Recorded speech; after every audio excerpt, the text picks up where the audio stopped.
Hey, Brightsider, you're going to have loads of adventures in 3, 2, 1. Yeah. So, you just wanted to go on an exotic vacation, but you ended up inside an Egyptian pyramid, and it's full of spooky mummies. The only way to get back home is to solve these riddles. Yeah. You've fallen down a tunnel, which means you can't go back the same way. Uh-oh. There are 3 doors in front of you with snakes, scorpions, and scarabs behind each of them, respectively. Uh-oh. You need to choose the safest one.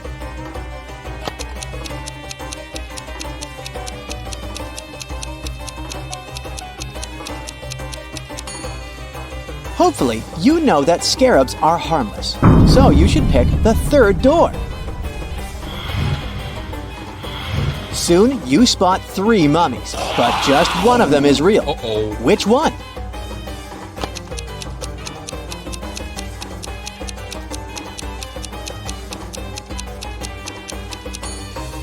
Look at the 3rd one. There's a mummy bug on its leg, so it must be the real mummy. This mummy, which turns out to be indeed real, wants to test you. You have to answer its questions correctly to get out of the pyramid. And here's the first riddle. Why was an Egyptian kid confused?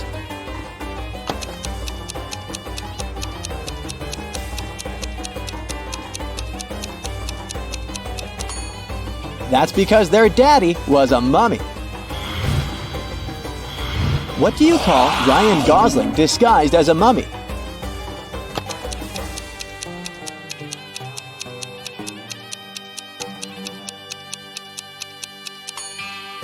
Ryan Gosling, of course. Why do mummies like Christmas?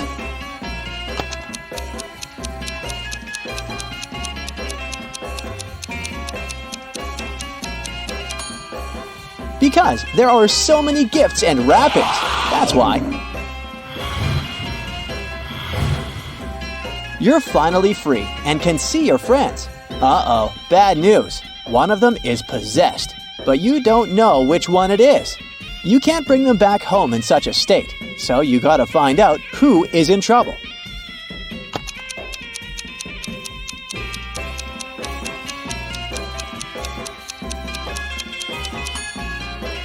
This guy has red eyes, but it might be because he hasn't slept all night worrying about you.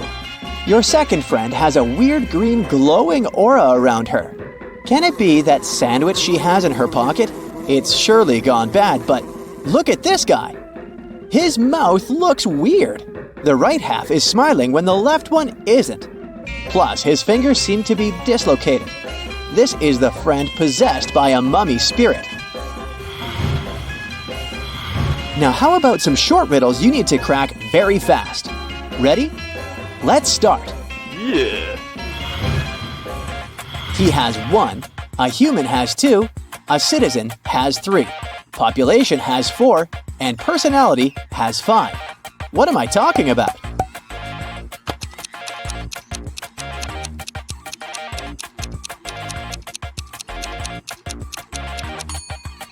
Syllables. Why is it so easy to weigh fish?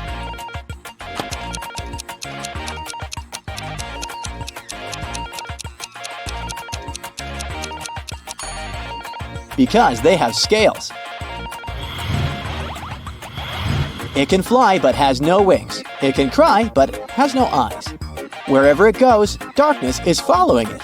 What is it?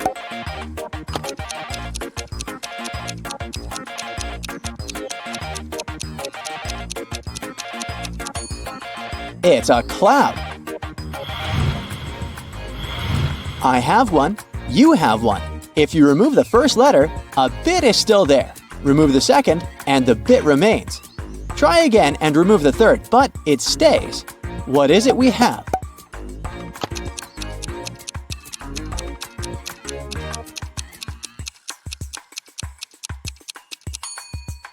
A habit. When you have it, you want to share it. But if you share it, you don't have it anymore. What is it?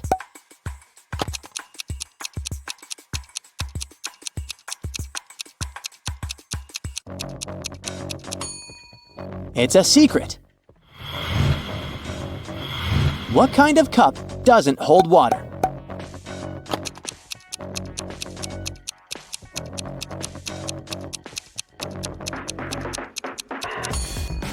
A cupcake. The more of them you take, the more you leave behind. What am I talking about?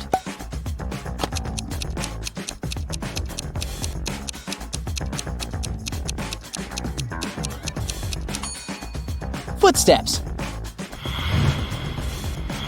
What did the thief get for stealing a calendar?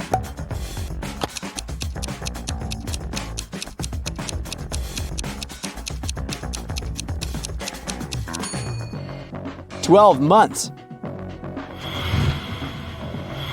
You measure its life in hours and minutes, and it serves you by expiring. It's quick when it's thin and slow when it's fat. Its biggest enemy is the wind. The longer it lives, the smaller it becomes. What is it?"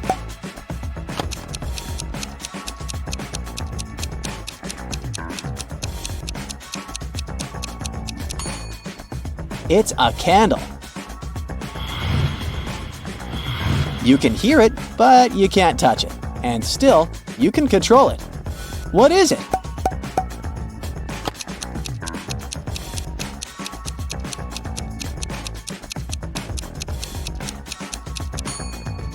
It's your voice. Add it to itself and multiply by 4.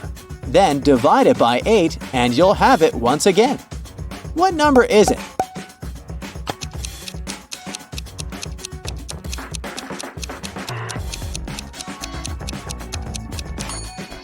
It can be literally any number. What kind of coat can you put on only when it's wet?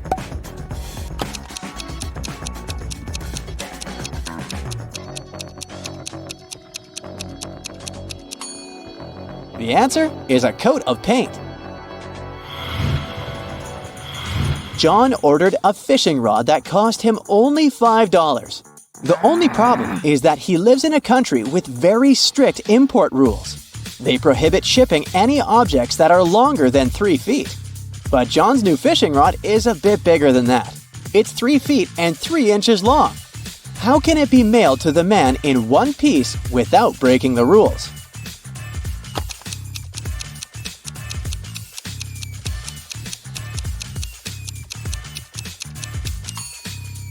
The fishing rod can be put in a box that is 3 feet on all sides. Then, the fishing rod will easily fit within the diagonal of the box, with a lot of room to spare.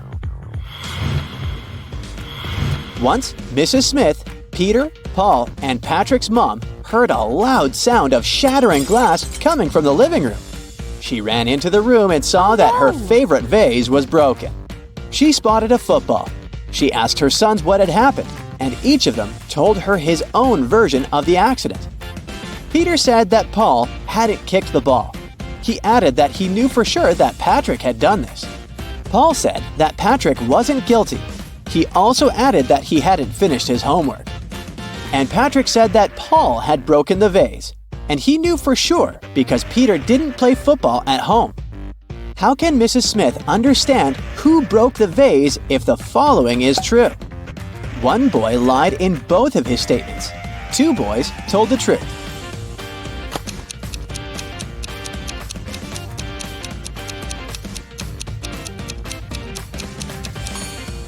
Have you noticed that only one of Paul's statements is related to the accident? The one in which he says that Patrick isn't guilty? What he says about his homework changes nothing. The first of Peter's statements contradicts Patrick's first words and vice versa. This means that it's impossible for both of the boys to tell the truth. Peter and Paul can't both tell the truth, as Paul's words contradict Patrick's second phrase. That's why Patrick and Paul can't lie, meaning that Peter lied in both his statements, which means that Paul broke the vase. Miranda is practicing her dance steps together with her friends. In a particular sequence, all of them form a row. At that point, Miranda is the 4th from either side of the row. Can you figure out how many girls are practicing together?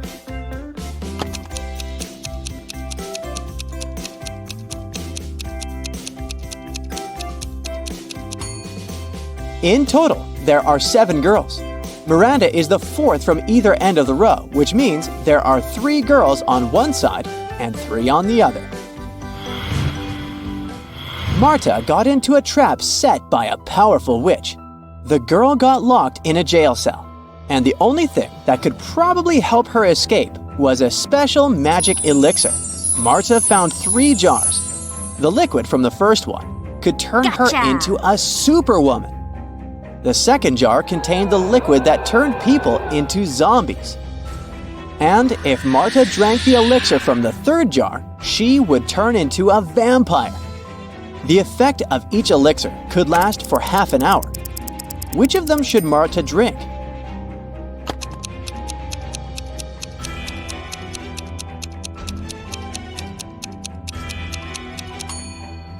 Marta could wait till the morning, drink the elixir from the third jar, and transform into a bat and fly out of that tiny window. In 2 years, this dog is going to be twice as old as it was 5 years ago. How old is the dog at the moment?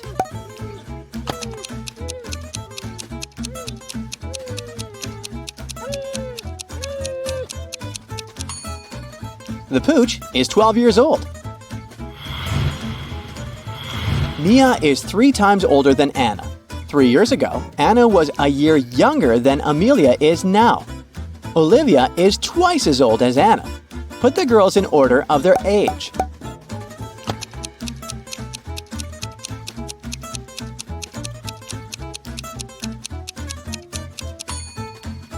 It goes like this: Mia, Olivia, Anna, and Amelia.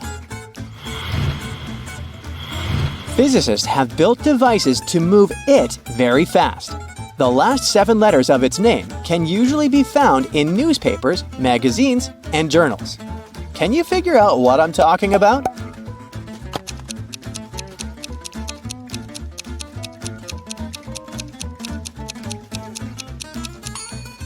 A particle. Lewis and his friend Mark were playing basketball. Suddenly, their ball landed in the garden of Lewis's neighbor, a very unfriendly gentleman. An even more unfriendly dog was guarding that garden. Luckily, it was tied to a tree, but the ball fell too close to that tree. If the dog spotted Lewis, it would follow the guy's every step, and if the guy came close enough, the dog would bite him. How can Lewis get his ball back without getting hurt in the process?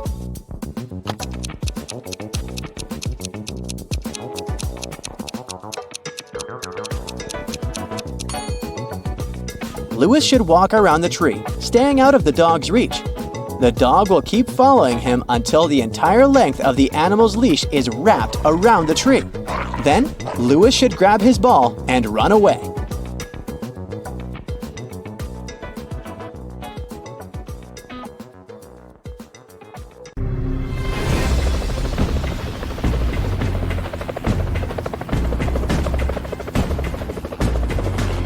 Alrighty, here's the new portion of mind-bending riddles for you, quick-witted detective. Find that magnifying glass of yours, and let's get to work. Yeah.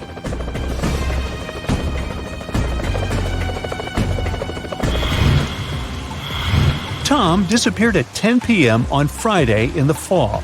A police officer questioned his 4 friends. She suspected one of them had something to do with this disappearance. She asked them all what they had been doing at the time. Adam said he had been choosing an outfit for a date. Daniel was getting ready for a party, which was to take place at his apartment. Sophia said she had been relaxing by doing yoga before her night shift at work. And Jake was watching birds in the park. After questioning the suspects, the police officer arrested one of Tom's friends. Who was it?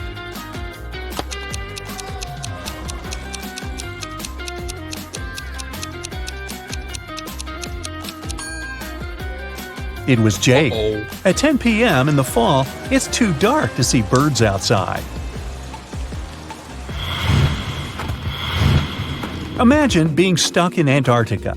You're starting to run out of food, so you decide to scan your surroundings. The snow is so bright, it's literally blinding. At one point, you come across a large fragment of bone with a wide crack enough to fit a knife. You think the bone might come in handy later and take it with you. What's the best way to use it? Crack it and use it as your second knife? Make an eyewear mask? Make a flute to distract yourself from this dire situation?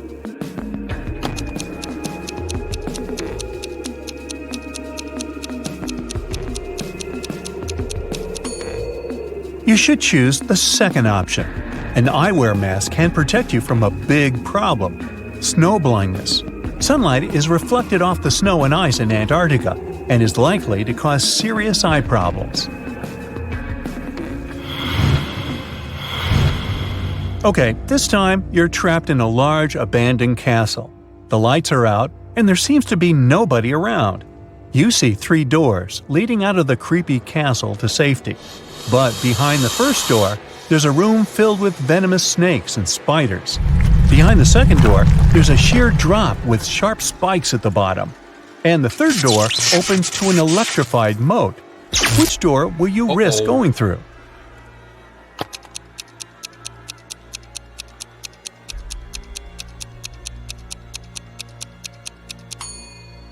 Surprisingly, the safest option is the third door. You see, the castle is abandoned, and since nobody has lived there for years, there isn't likely to be electricity. The likelihood of the moat still being electrified is very, very small. You'll be able to swim across the moat safely. Let's say that in some mysterious way, you find yourself in a battle arena. 3 creatures are waiting for you, and you need to fight one of them to survive. The first monster has the head of a rattlesnake and the body of a giant ferret. The second one has the body of a gorilla and the head of an alligator. And the third creature has the face and body of a great white shark and the tail and claws of a bear. So, which monster would you choose?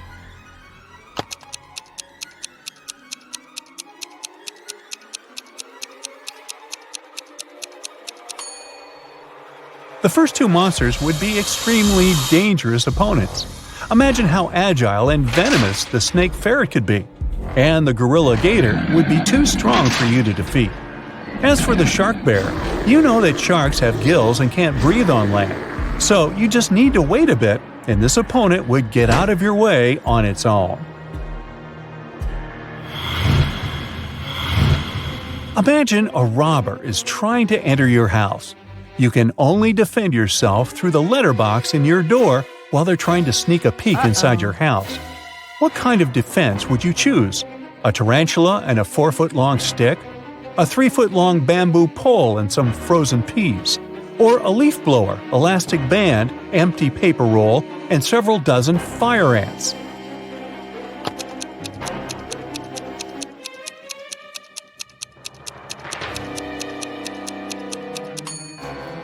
The problem with the stick is that it's too short, and there's a chance that the tarantula will get back to you. Uh-oh. Sending frozen peas into the robber's face probably won't be enough to stop the criminal. So, pick the third option. The leaf blower will send the ants into the thief's face through the paper roll, and it will most likely scare the criminal away.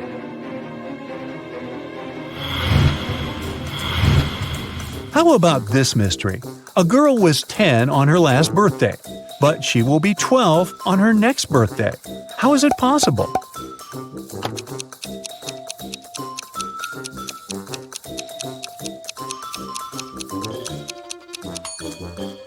Well, the girl is celebrating her 11th birthday today.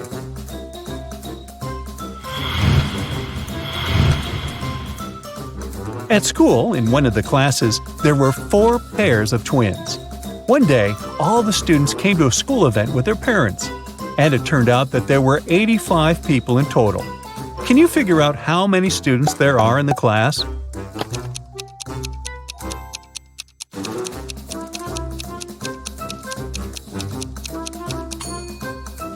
Since each pair of twins most likely have different parents, 4 pairs of twins and their parents make up 16 people. The remaining 69 people are ordinary students and their parents. Each of the non-twin students has 2 parents, so the number of non-twin students is 23. So in total, there are 31 students in the class. Stephen called the police to report his valuables were missing. When the police arrived, the man told him his story. "I went on a camping trip alone. I just got there and set up my tent when it started to rain heavily. I hurried to find some dry firewood.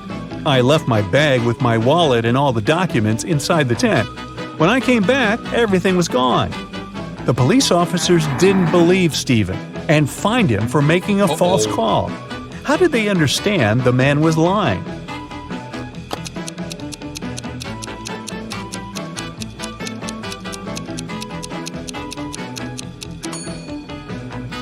Stephen said he had set up the tent before it started to rain. But then, why is there a big puddle inside?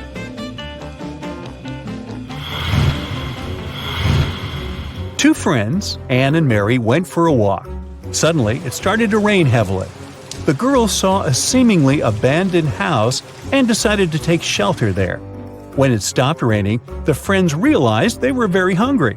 So they went different ways to find some food. Anne saw an apple tree and immediately ate an apple. All of a sudden, she turned into a tree herself. Half an hour later, Mary got to the same spot, searching for fruit and her friend. That's when she heard someone say, "Your friend has been turned into a tree. You must find this tree to bring her back. You only have one chance. If you get it wrong, your friend will remain a tree forever." Mary was terrified. Can you help her find out which tree is her friend?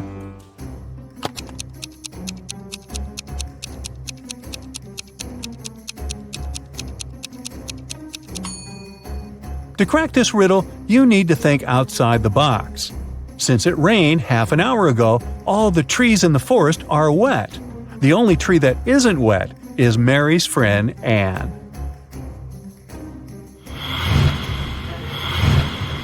Now, you need to figure out the logic in the order of the following words: fun, blue, bee, more, dive, pix, barren, date, shrine, then.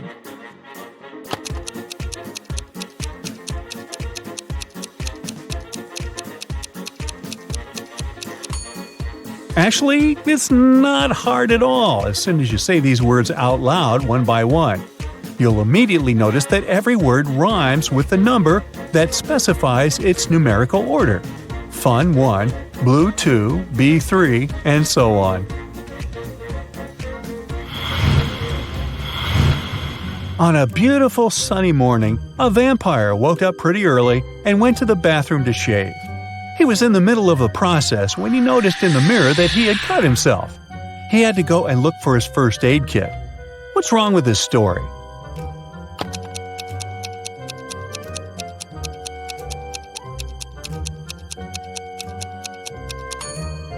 Well, the main problem is that vampires don't reflect in mirrors. Look at this picture closely. Can you guess who this cute puppy belongs to? A little hint. Pay attention to all the details. You never know what can help you.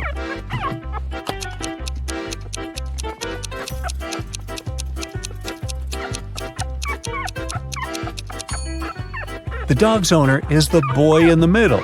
He's the only one who isn't trying to pet the puppy.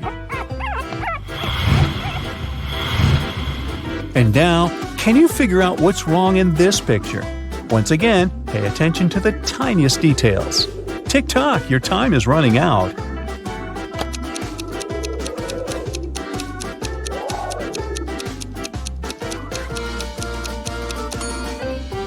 The wrong detail in this picture is this colorful parrot.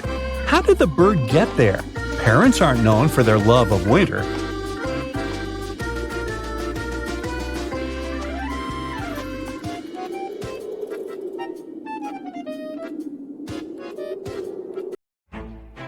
Sir Lionel was a very rich man with many servants working in his mansion.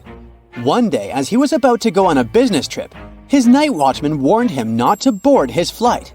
"I had a dream last night that something bad will happen on that plane." Sir Lionel got annoyed at first, but since he was also a bit superstitious himself, he decided not to take the flight.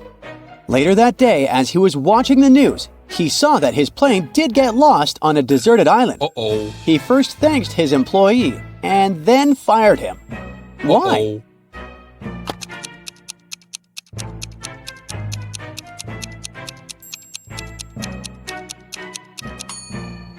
Because as a night watchman, he's not supposed to be sleeping on the job. Eduardo was walking to his home late at night when he suddenly heard an evil laugh and was magically transported to a peculiar reality show as a contestant. The evil presenter showed him 3 doors. Behind the first door, there was a room filled with venomous spiders.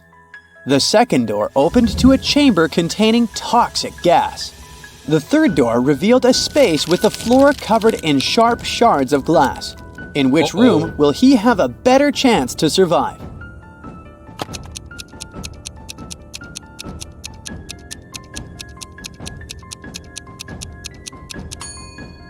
He should pick the room with the floor covered in shards of glass.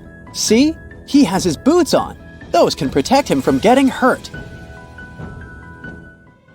Late at night, Detective Forsyth was patrolling a quiet neighborhood when he heard a scream coming from one of the houses. Rushing to the scene, he found a group of friends gathered, and one of them, Manny, claimed he had just seen a ghost in the backyard. Forsyth questioned each friend to determine the truth. Lola said she had been reading a book in the living room. Joyce claimed she had been cooking in the kitchen. Emily mentioned she had been taking a nap in the bedroom. And Manny, the one who saw the ghost, insisted he had been gardening in the backyard. Detective Forsyth quickly identified the liar. Who was it and why?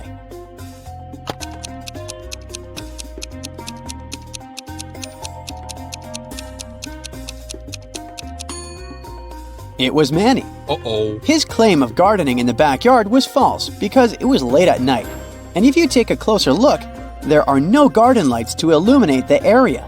So, no one would be gardening in the dark.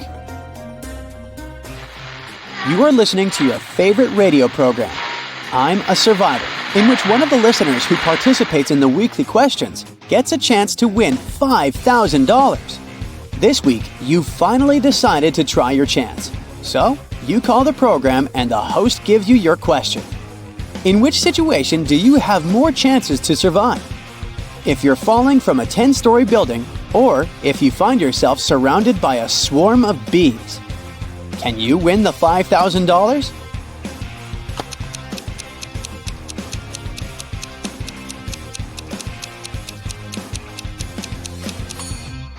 The bees buzzing around you might not be aggressive and might not cause you any harm. But when you're falling from that kind of height, unless you're Spider-Man or something, Professor Orion was an eccentric scientist who had a collection of enchanted doors in his laboratory. Each door led to a different dimension. He wanted to invite his friend, Beth, to his laboratory, but first, he needed to make sure she was worthy of exploring the realms beyond with him. So, he asked her this riddle. I fly without wings, I cry without eyes. Wherever I go, darkness follows me. What am I? Do you know the answer?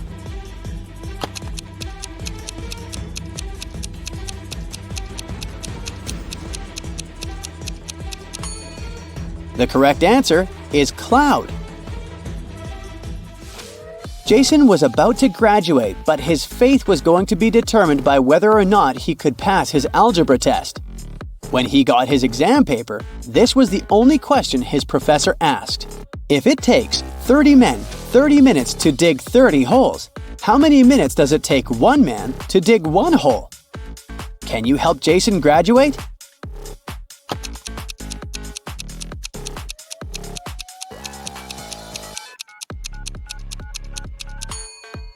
It takes one man 30 minutes to dig one hole.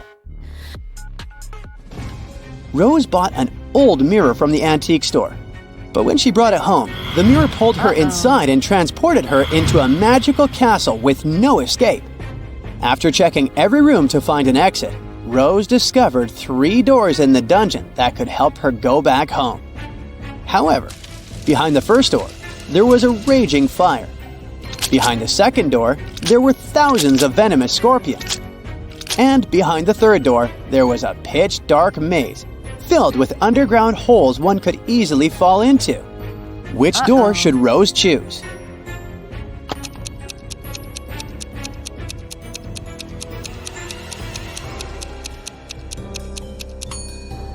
She should choose the third door.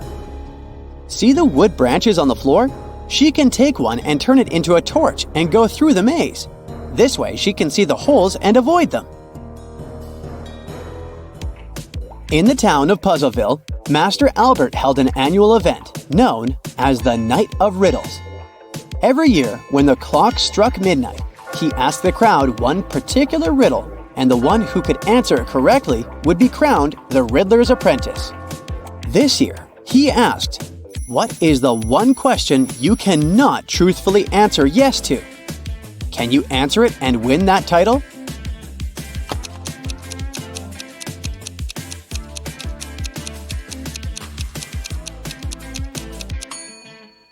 The answer is, are you asleep yet? As Nicole was driving across a road at night, her phone's battery ran out. Unfortunately, she forgot to take her charger with her and there was nowhere she could get a new one. So she got lost without being able to use the Maps app. The road in front of her split up into 3 smaller roads, and there was a sign at each of them. The first sign said, "Toxic swamp ahead." The second sign said, "Werewolves ahead." And the third one said, "Active volcano ahead." Which one should she pick?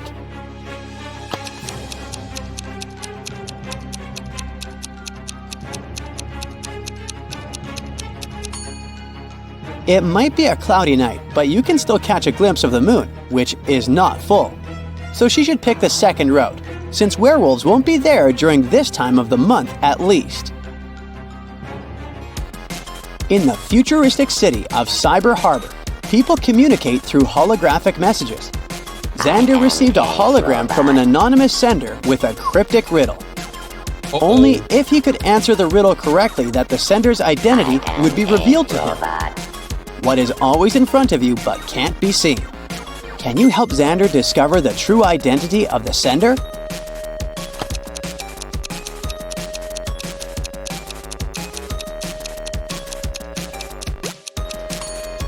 The answer is the future. Ernest and William are 2 logicians.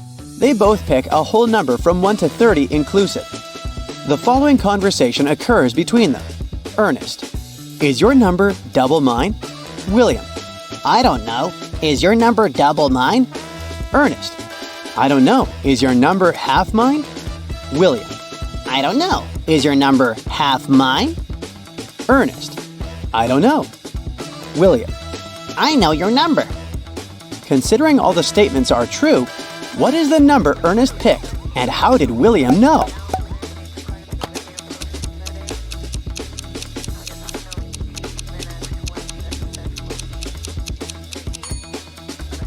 The correct answer is 4. From their first exchange, we know that William's number is even. Otherwise, he would have known that it couldn't be the double of a number. From the second exchange, we know that Ernest's number is a multiple of 4.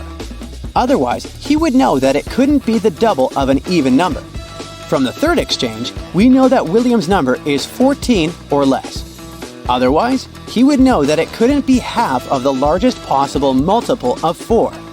From the fourth exchange, we know that Ernest's number must be 4. Otherwise, if it were 8 or more, he would know it couldn't be half of a number that's 14 or less. And the only possible multiple of 4 that's less than 8 is 4. Andy and Bernie were trapped on an island surrounded by swift currents. Luckily, they heard the thrum of a helicopter, but before it passed them by, they needed to attract the pilot's attention to save themselves. They had to use mirrors or flashlights. Just as they were losing hope, Bernie had a brilliant idea. Soon after, the helicopter spotted them and rescued them. How did Bernie do it?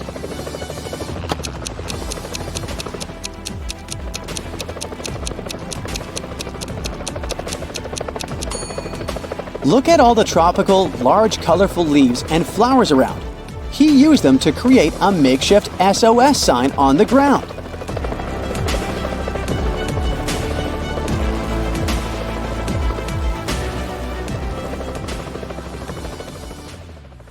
Now, what would you say if someone invited you to visit a chocolate factory and try every sort of sweets they have there? Sounds like a dream, doesn't it? But what if I told you that after you tasted all kinds of treats, the crazy factory owner wouldn't want to let you go? To get away, you need to solve all these riddles. You've got 3 cups of hot chocolate. One of them will make you sleepy. Can you figure out which one?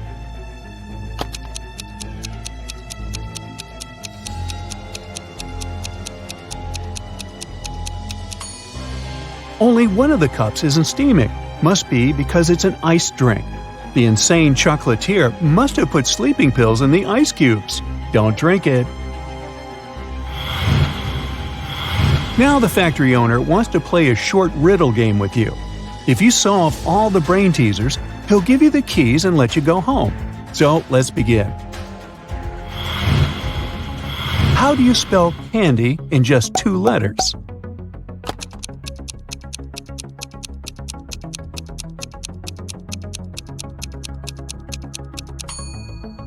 That's how.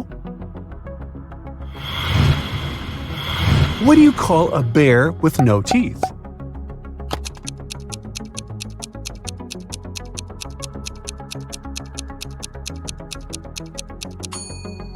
The gummy bear. Why did the boy put candy under his pillow?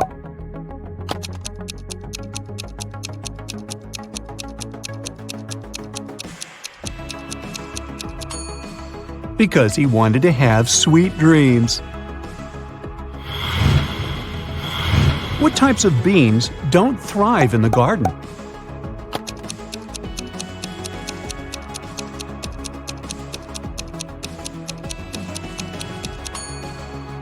Jelly beans, of course. Now, you need to find all the sweets the chocolatier has hidden here.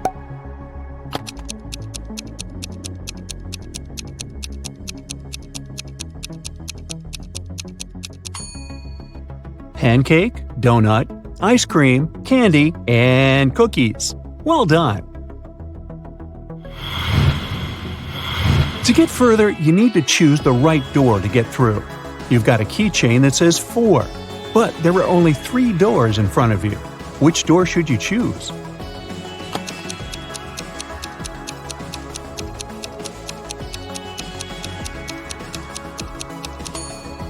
The one on the left. The symbols on the doors are actually numbers. Once you open the needed door, you're presented with the next brain teaser. How do programmers like their candy corn?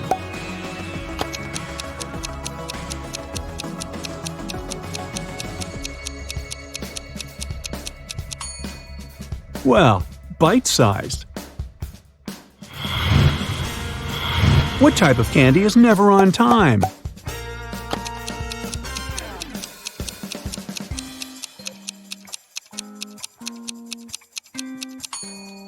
Chocolate. I'm made of 2 colors, and I look like a hook.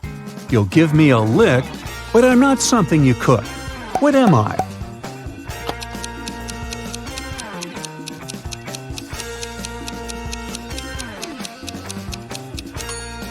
A candy cane. Now how about this tricky riddle? What's red, white, and blue?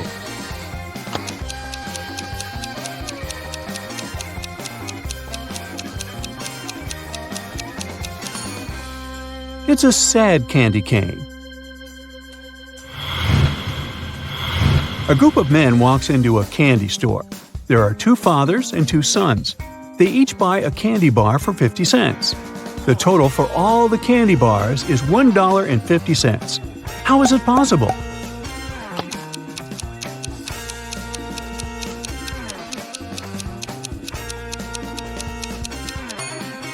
Well, there are just 3 people, a grandfather, a father, and a son. Imagine purchasing two different pieces of candy. Together they cost $1.10. One candy costs $1 more than the other candy. So, what is the price of each piece of candy?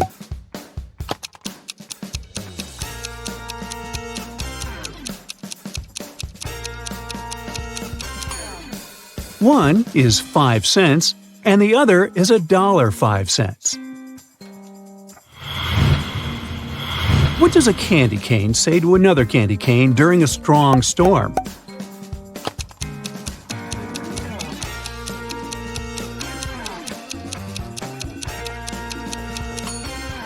Hurry, Cane! You've almost reached the end of this challenge. You see gates. You need a password to open them. Solve this puzzle and the answer is your password.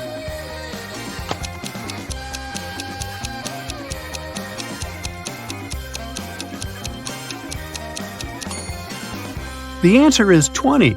Congrats, you're free to go. But it's not the end of your adventures.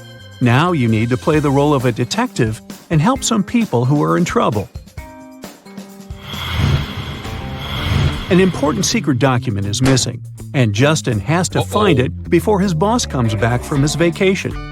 The guy has found out that only 3 people in his department could have taken the document. When the papers disappeared, Randy was in his office analyzing a new case. Johnny was taking a shower before his regular gym workout, and Kayla was at her firearms training. Who took the document?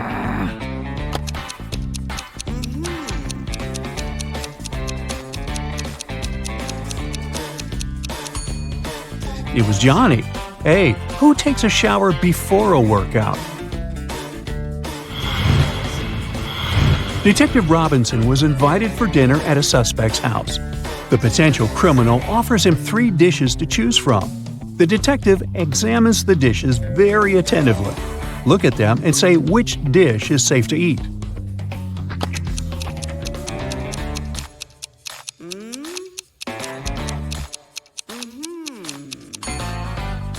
These chocolate chip cookies look fine, until you notice that the chocolate chips are actually bugs. The steam over this bowl with soup is suspiciously green. This dish is likely poisoned. The only safe option is apples. Look at this tiny worm. If it can feed on the apple and survive, it's most likely okay to eat. Now you find yourself in a photo gallery. After looking at the wall, you realize one of the pictures doesn't belong there. You see a raccoon, a llama, a football, and a balloon. Can you tell which is the odd one out?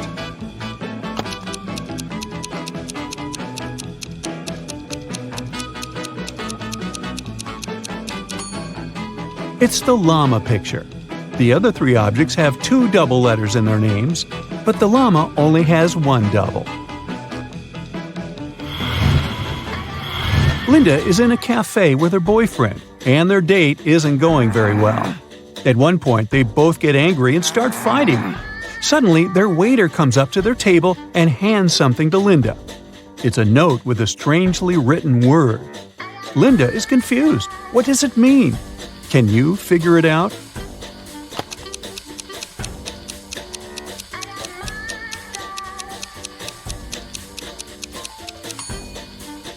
It's a rebus puzzle. The waiter is worried and asks Linda, "Are you in trouble?" In the land of green glass doors, there are books but no words, riddles but no answers, sheets but no blankets, cherries but no oranges. Can you name something else that you can find in the land of green glass doors?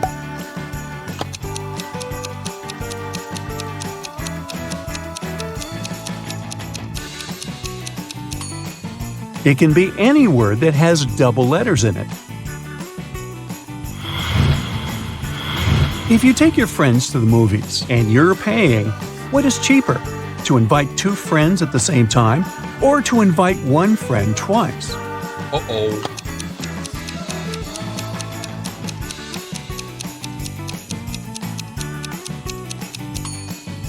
It will cost you less to invite 2 friends at once.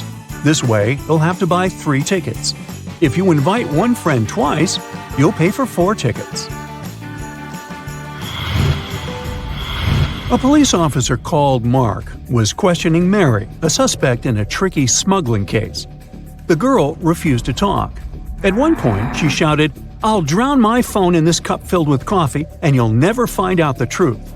But Mark was totally unbothered by her threat. Why?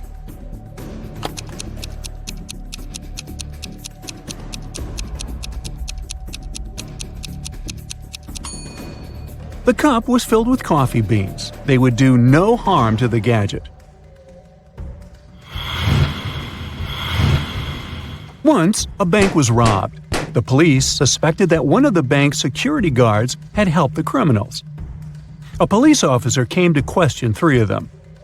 The first security guard told him he had heard some shouting and rushed there. But by the time he arrived, the criminals had already been gone. The second security guard explained he had been drinking a cup of coffee at that moment and hadn't even heard anything. And the third guard said that he had run after the thieves, but he had to stop to lace his boot. When he crouched near an emergency exit, the door opened and hit him on the head, and he lost consciousness. When he came back to his senses, the criminals had already left. The officer immediately understood which guard was guilty. Who was it?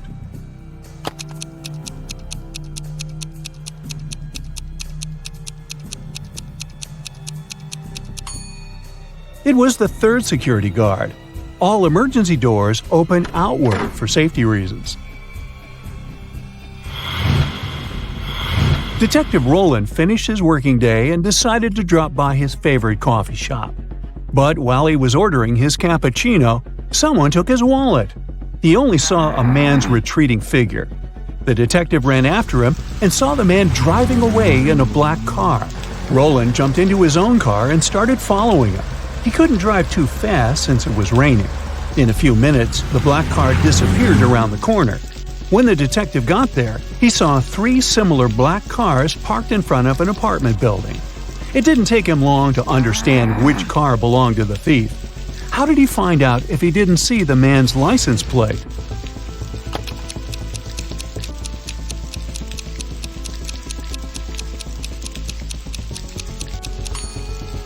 The ground under the first and third cars is dry, but beneath the second car, it's wet. It means it has just arrived. You find yourself in the middle of a forest, confused and barefoot. You see 3 paths in front of you. One is covered with burning coals, another is freezing cold, and the third path is littered with sharp nails. Which path should you choose?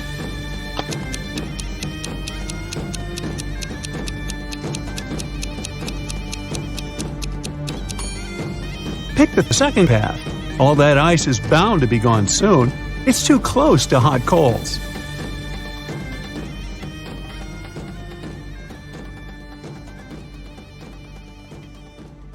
Monica decided to go on a solo vacation to Brazil. She was strolling along a deserted beach when some magical sea creature caught her by surprise. It took her to a cave at the bottom of the ocean, took all her stuff, and left her there. To escape, she had to go through one of 3 tunnels. The first tunnel had sharks swimming all over it.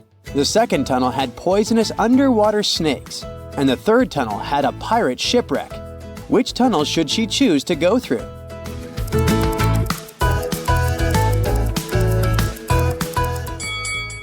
She should pick the third tunnel.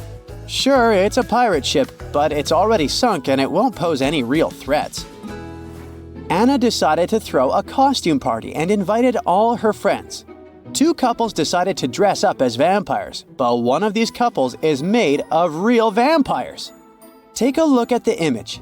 Can you tell me which one?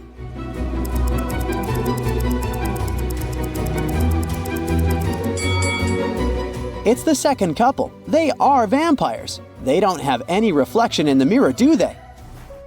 On a murky water day, Jason woke up confused. He had bumped his head into a coral reef and woke up in another underwater kingdom. 3 mermaids took him in and helped him get better. When he finally opened his eyes and asked who they were, they all said they were his wife. Take a look at the image. Can you tell which mermaid is telling the truth?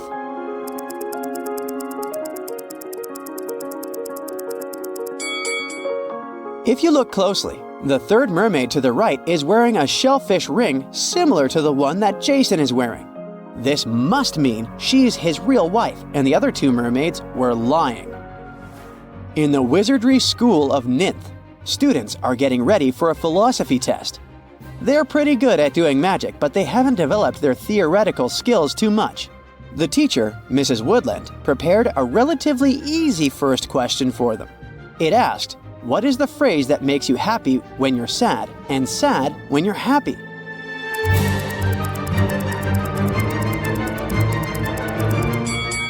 The correct answer is, "It will be over soon." Yikes! On the same day of that test, Mandeline had a potion test. She was extremely nervous since she could never get the very difficult spells correctly. She got to the classroom and the teacher had left a few potion bottles for her to label. Take a look at the bottles and the tags. Can you tell which bottle is which?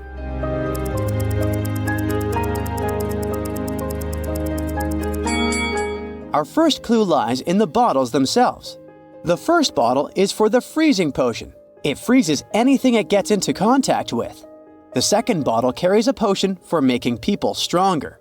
The third bottle makes people feel sick. Ew! The fourth bottle is the one for finding eternal love. And the last bottle with the frog is for turning frogs into princes. I quite like these potions. On Amy's graduation day, her mother introduced her to a few eligible bachelors. She really wanted her daughter to find a new love, since she had recently broken up with her college sweetheart. She talked with the guys who all said they were training to be airplane pilots, but she figured out one of them was lying. How could she tell?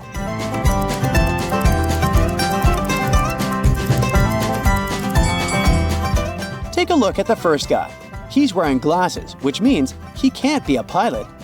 Pilots need to have perfect eyesight. James, a father of 4, went to work, leaving a $50 bill on the kitchen table for his oldest daughter, Quinn, to go shopping. When he got home, there was no food.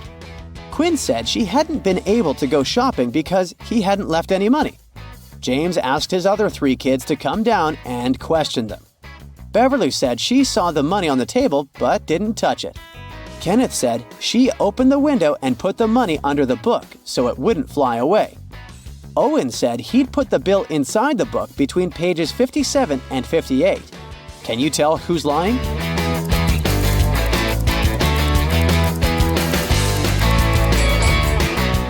Owen is lying. He couldn't put the money between pages 57 and 58 because they're the 2 sides of the same page. Cindy was playing with her time machine when she opened a portal to another dimension. The portal took her to a sorcerer's house in the middle of nowhere. The sorcerer was so powerful that she closed Cindy's portal and Cindy was stuck there. The sorcerer proposed that they play a game. She said she had 2 cards in her hand, one that said free and another that said stay. Cindy could pick only one card. If she got the one with free written on it, she'd go back home. But if she picked the one with the word stay, she'd stay forever. But the sorcerer was such a trickster that she changed both cards to stay. Even so, Cindy managed to be freed by the sorcerer, beating her at her own game. How did she do it?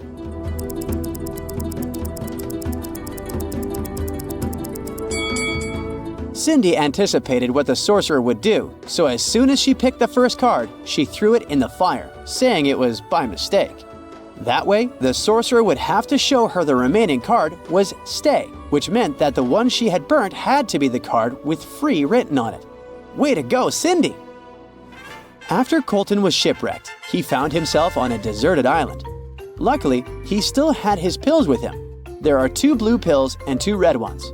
He needs to take 1 red pill and 1 blue pill, but his eyesight was severely compromised after the wreck, so he can't tell them both apart. There's nobody around to help him. How can he manage it?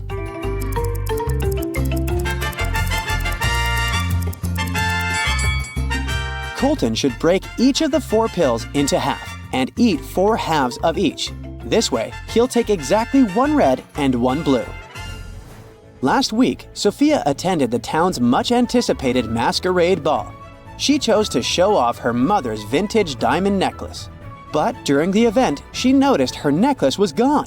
She called a private investigator immediately and asked him to bring her diamond necklace back, whatever it cost her. Very quickly, the investigator gathered 3 suspects. Kate, the one with the blue mask, says she spent most of the evening in the garden.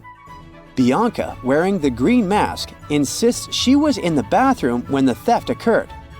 Jake, with the silver mask, says that he only noticed Sophia's necklace was missing after he came back from the bar. The investigator immediately knew who was lying and recovered the diamond necklace. Can you figure it out too?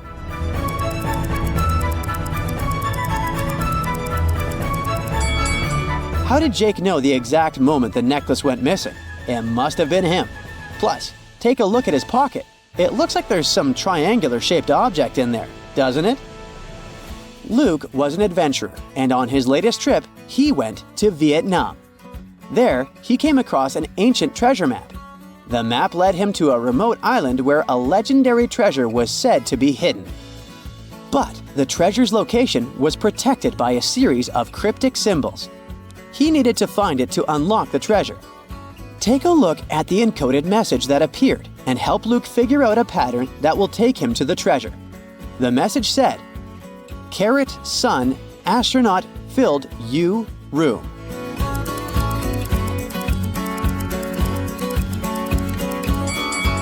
This wasn't so tricky, huh? The key to answering this one is noticing the pattern. The letters in capitals are the ones that make up the password. So, the correct password is Ray. The other words are just there to confuse you. Way to go, Luke! One of these girls has a pet at home. Can you tell me which one?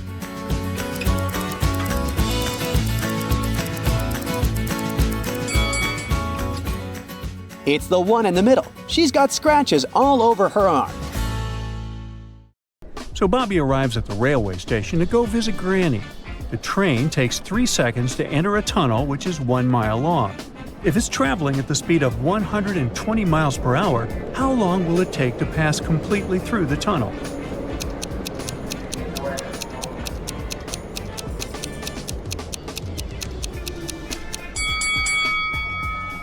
"120 miles per hour means 2 miles per minute, so it will take the train 30 seconds to travel 1 mile, plus 3 more seconds to enter the tunnel, making it a total of 33 seconds. 9 years ago, Bobby was 9 years old. How old will he be in 9 years?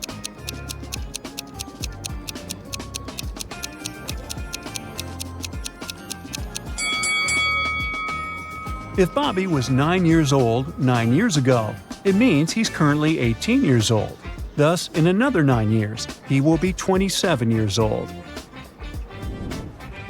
On the train, Bobby gets hungry and pulls some snacks out of his bag. He has a chocolate bar that consists of 2 rows of 8 square pieces each. He can break this bar vertically or horizontally. He wants to break it so that each square piece is separate. How many times does he need to break the bar to make it happen?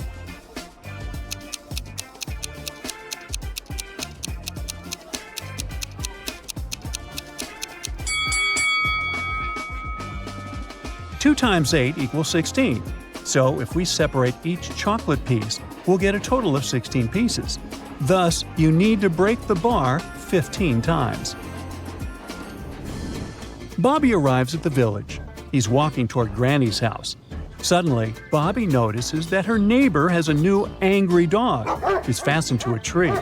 But the chain is long enough for the dog to reach the gate of Grandma's house. How can Bobby reach the gate?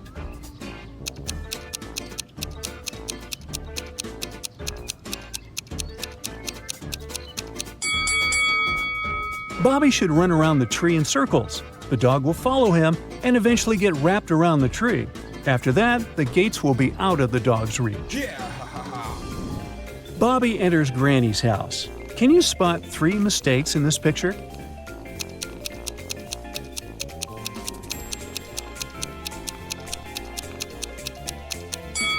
The woman in the portrait is missing a shoe. It can't be sunrise at 12 p.m. And Grandma has a rat hiding in a ball of yarn. Granny shows Bobby her new parrot. Can you find its shadow?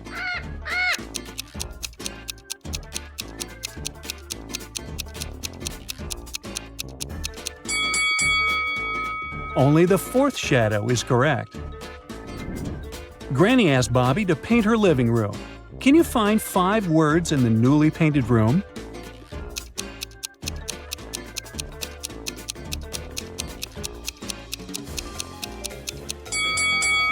The first word is bush. Here's the word paint. The third word is owl, and it's hiding over here.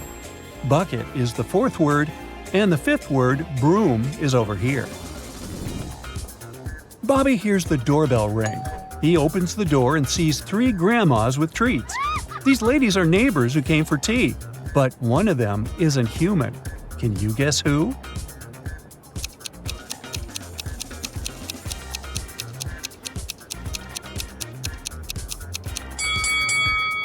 The first grandma is an imposter. Take a closer look. She has 3 hands. Granny invites over her friends, Telma and Violet. They're having a tea party with Bobby. He leaves the table for a couple of minutes and then returns. He takes a sip of tea and realizes that someone has added chili to his beverage. He questions the ladies. Granny says, "I was cutting the cake in the kitchen." Violet says, "I was watching the TV in the living room all the time." Telma says, "I was taking pictures of your cat in the hallway." Who's lying?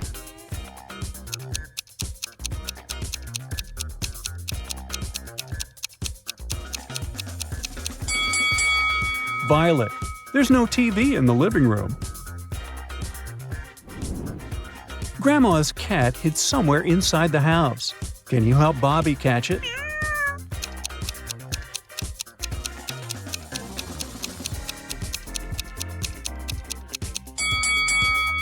The cat is in this locker.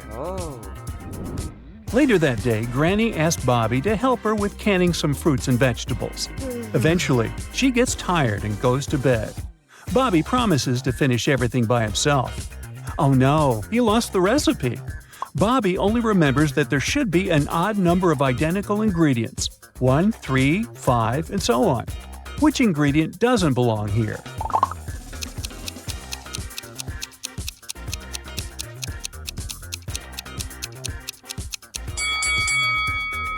Garlic.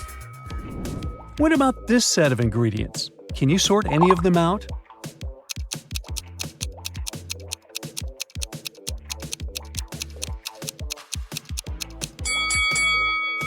There are 6 cherries. Goodbye. What can you say about these fruits?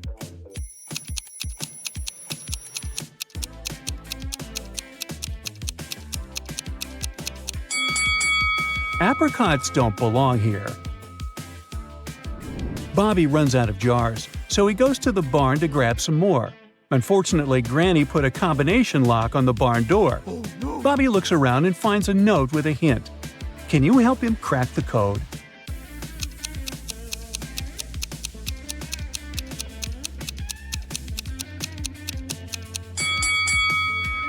The code is not that simple. You need to count the number of boards on each wall, and the resulting password is 7954. Bobby is helping Granny to organize some boxes in the barn. Can you count which stack has the biggest number of boxes?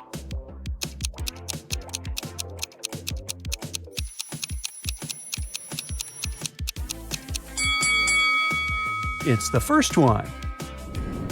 Bobby is trying to organize Granny's tea jars. Can you figure out which stack is bigger?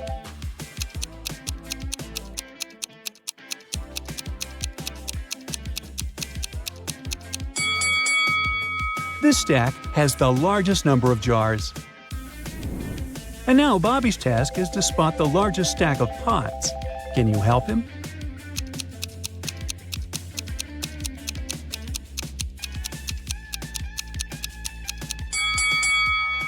It's the third stack.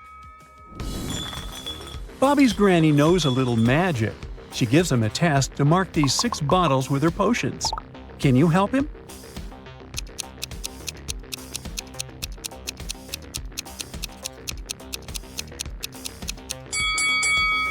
It's pretty simple. The bottles have some hints.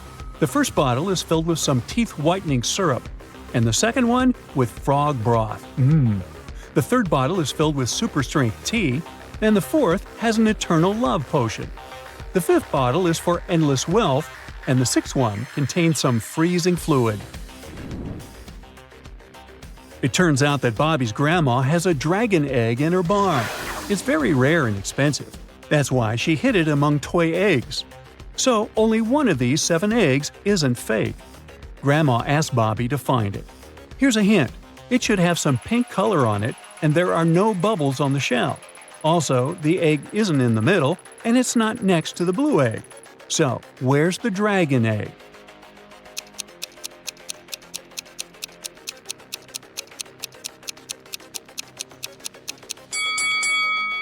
Only this one matches the description completely. Bobby leaves the dragon egg in the living room by the fireplace to keep it warm. Finally, he goes to sleep. The next morning, he finds out that the egg is hatched. Can you help Bobby find the little dragon?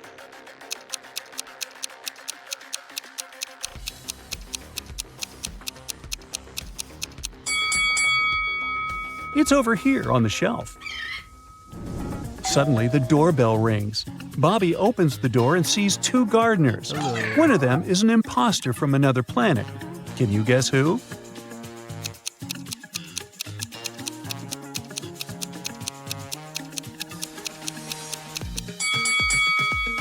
It's the guy on the left. He doesn't have any ears. Oh no! Bobby asks the imposter to leave. Instead, he pushes Bobby, runs into the house, and steals the little dragon. The thief escapes to the forest. Bobby is chasing him. He comes across these 3 routes. There's a family of bears hanging out on the first route. The second path is enchanted by a wicked wizard. Any animal or bird who dares to walk this route turns into stone. And the third route is infested with sick ticks. Which way is more or less safe?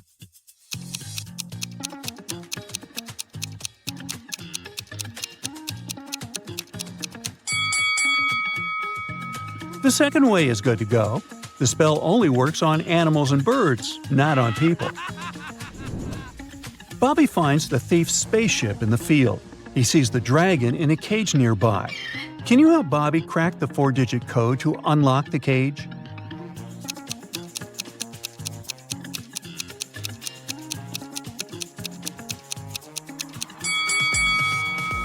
The note nearby is a hint.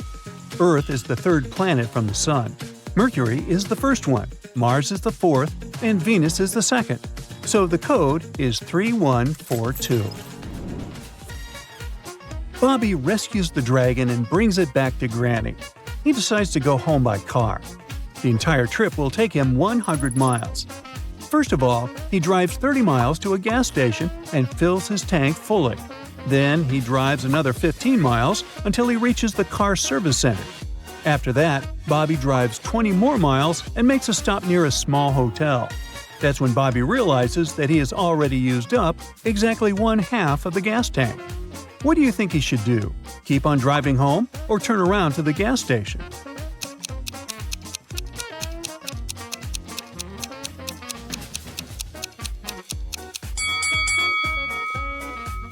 It takes exactly 35 miles to reach Bobby's home.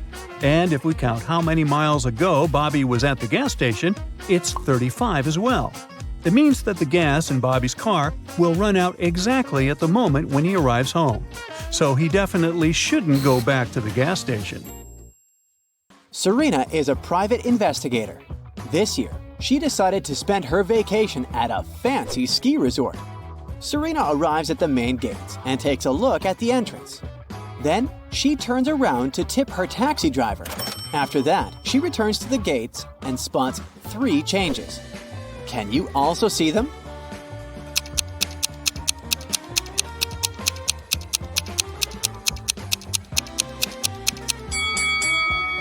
Here they are.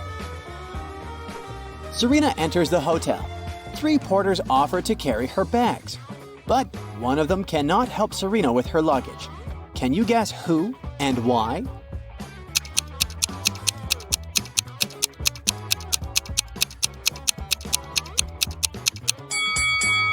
The guy in the middle has transparent hands that go through the walls. He's a ghost, so it's unlikely he'll be able to carry Serena's physical baggage. Serena approaches the reception desk. She's checking in along with 3 other people. Hello. Serena takes a look at her passports and immediately spots the fake one. What about you?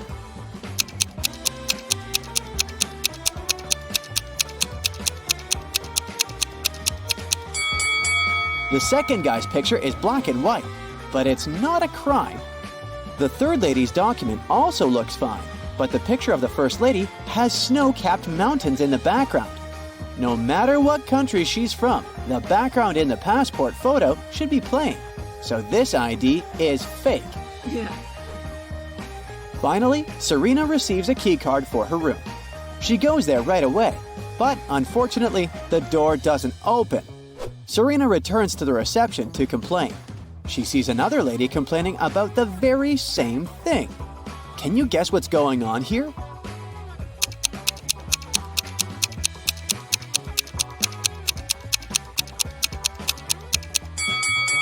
Remember the room number on Serena's key? It's 981. If we turn this number upside down, we'll get 186. The manager confused these 2 keys. The ladies should simply exchange the keys, and the incident will be over. Okay. Finally, Serena enters her fancy suite. She takes a couple of pictures to send them to her friend. Can you find 10 differences between them? Feel free to stop the video if you need more time.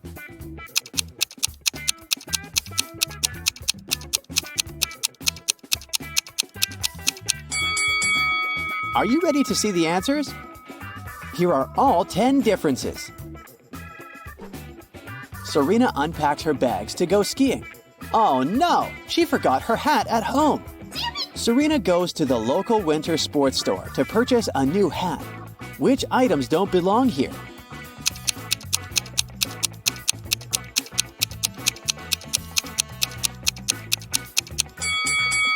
This toy robot, high heel sandals, and a plastic pyramid shouldn't be here. After shopping, Serena decides to visit the local bakery. Can you spot any extra items here?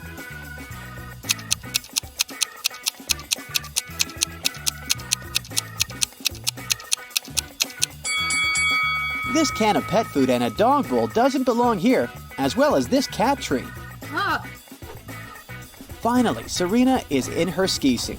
She's riding in a cable car to the top of the mountain with other resort guests. Can you spot the one who hasn't paid for the lift?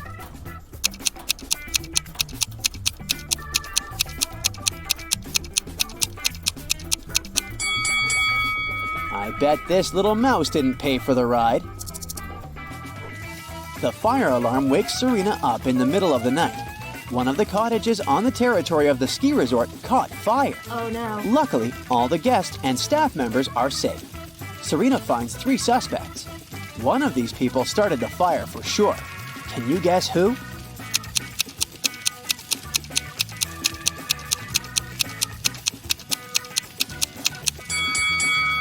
It's the guy in the bathrobe.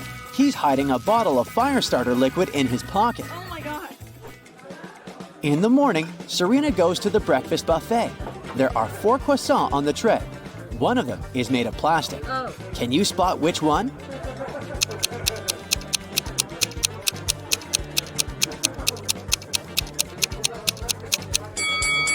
Someone has bitten off the first croissant, so it's probably real. The third croissant was a little burnt, so it's real dough. Take a closer look at the 4th croissant. Some chocolate leaked out of it onto the plate, so it must be real too. Therefore, only the 2nd croissant can be plastic. Oh. Serena starts her breakfast.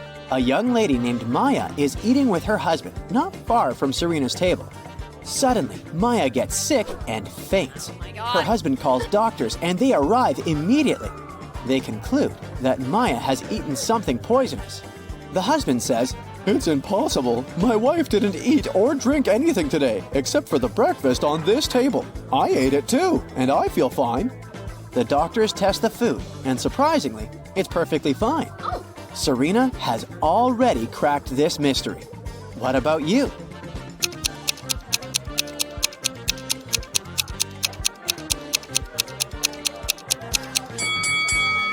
The poison was in Maya's lip balm. Serena suspects that Maya's husband poisoned her, so she decides to follow him to find some evidence. He enters his hotel room for a moment and then leaves. Serena sneaks into the room. She finds nothing suspicious except a hotel notebook. Someone tore out exactly one page from it. Fortunately, the writer pressed the pen very hard and left traces on the next page. Serena shades the paper with a pencil and reveals the following text. Can you help her decode this message?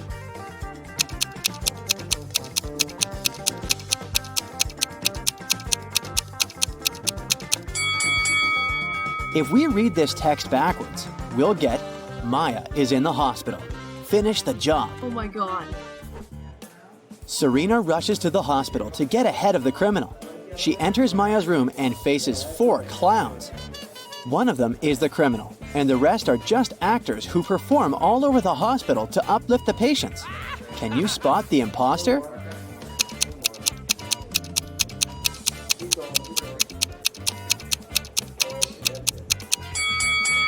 The guy with the red bow is the criminal.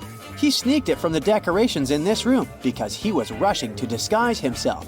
Oh. Serena calls the hospital guards to arrest the imposter, but he pushes everyone away and escapes through the back door. Serena follows him and ends up in the parking lot. The criminal is hiding in one of these cars. Come to me. Can you find him?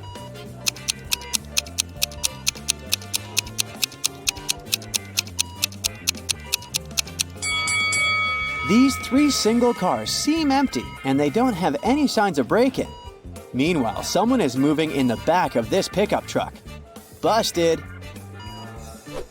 The police arrest the criminal and Maya's husband. Meanwhile, Serena returns to the hotel late at night to get some rest. Oh no! Her room is a mess! Someone clearly rummaged through her things. What's this? In the morning, Serena questions 3 suspects.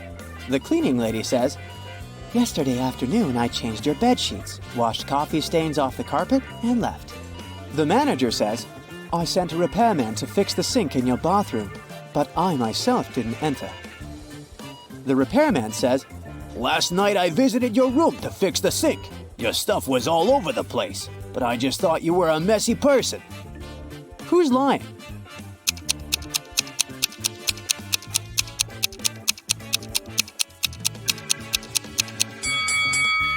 The cleaning lady.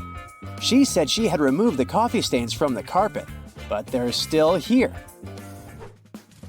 Serena lands on a chair in the hotel lounge to sign a stack of postcards for her friends. Suddenly, she smells hot chocolate from the cafeteria. She goes there to order a cup for herself.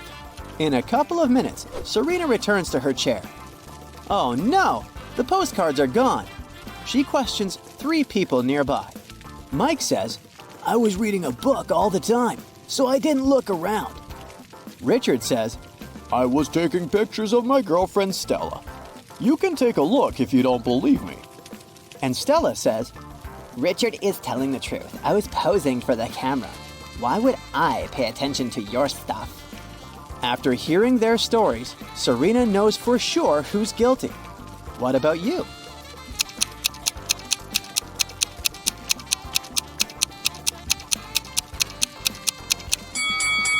Take a closer look at Richard's pictures.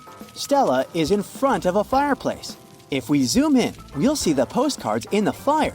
These liars use them to make the flame burn brighter and look better in the pictures. What? Richard apologizes and buys a new stack of postcards for Serena. She grabs one of them and writes the following rebus on it. Can you crack the meaning of this message?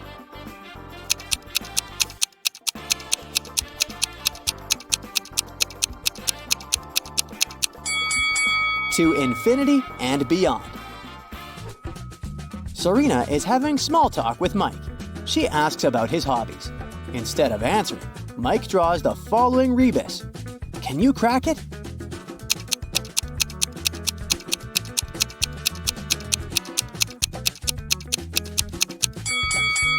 He likes to swim underwater.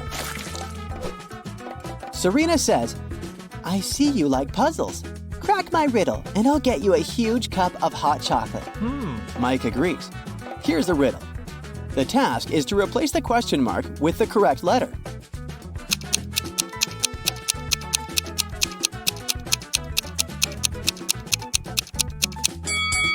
The letters imply the last letter of the sum of these numbers. 3 times 6 is 18, so the answer is N. 3 times 7 is 21, so the answer is E. And so on. 3 times 0 is 0. That's why we should replace the question mark with 0. Take a look at this image for a second. Which prisoner do you think is rich?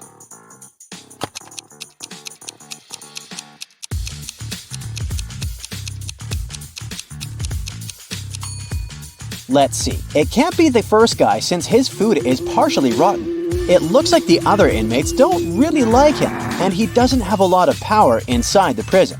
The second guy, while he looks super wealthy, his jewelry is actually fake. This leaves us with the last guy, and bingo, it's him! Look, he's got a laptop under his plate and a phone under his arm. He's the richest for sure.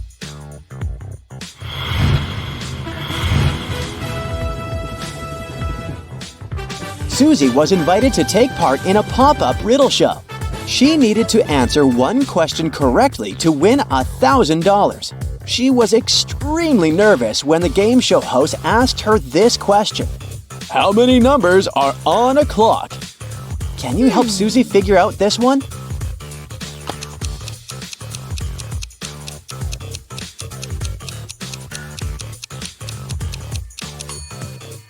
The answer looks obvious, but it's not.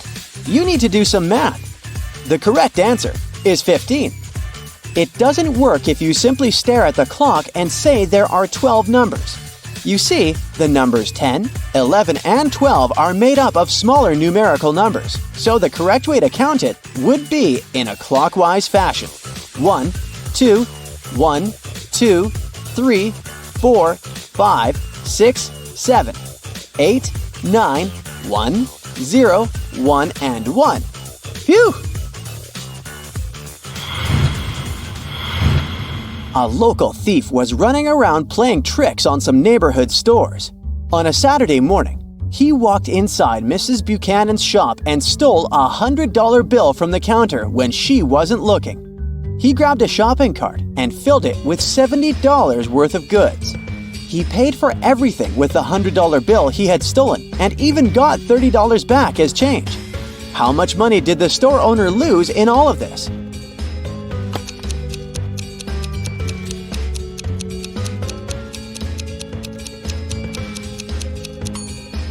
The shop owner just lost $100. I know it sounds too simple, but here's the deal.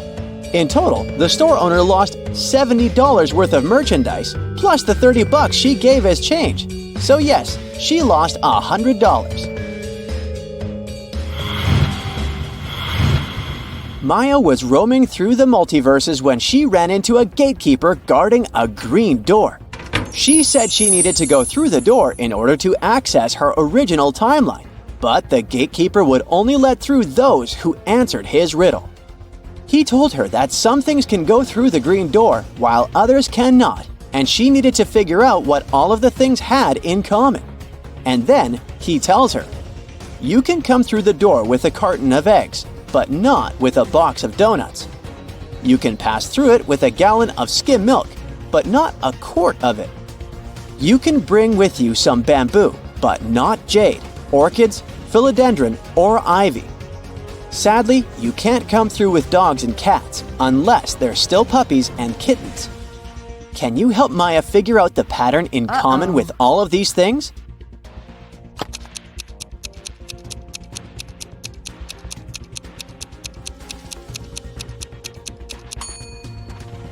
Well, the key to solving this riddle can be found in all 4 of the words that make up the phrase green glass door, aka double letters.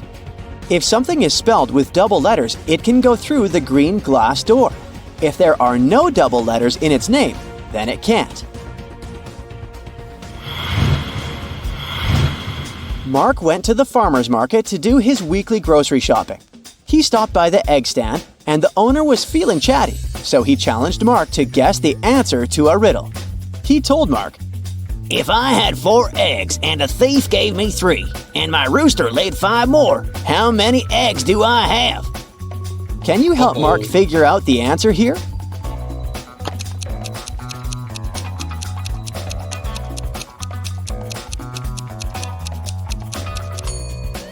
I'll get one thing out of the way. It's not a simple math problem. It doesn't work if you just add everything up. But here's the first problem. Roosters don't lay eggs, so those eggs are out of the equation. And then if you read correctly, the man said, "If I had 4 eggs," which means that he had 0 eggs to begin with. So the correct answer is 3. The 3 eggs that the thief gave him. 4 prisoners from a high-security prison were taken to a deserted beach to do some community service. The warden wanted to have some fun, so he lined them up in a single-file line and separated prisoner A from the other 3 with the help of a brick wall. He gave each prisoner a hat, either black or white, without telling them which color they each got. In total, there were 2 black hats and 2 white hats.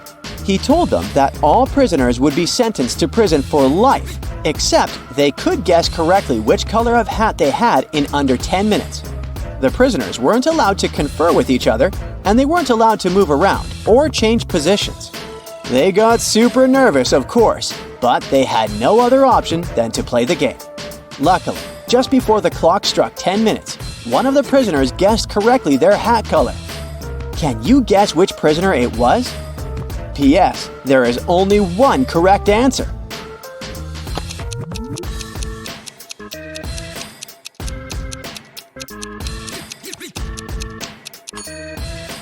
If you guessed prisoner C, then you got it right.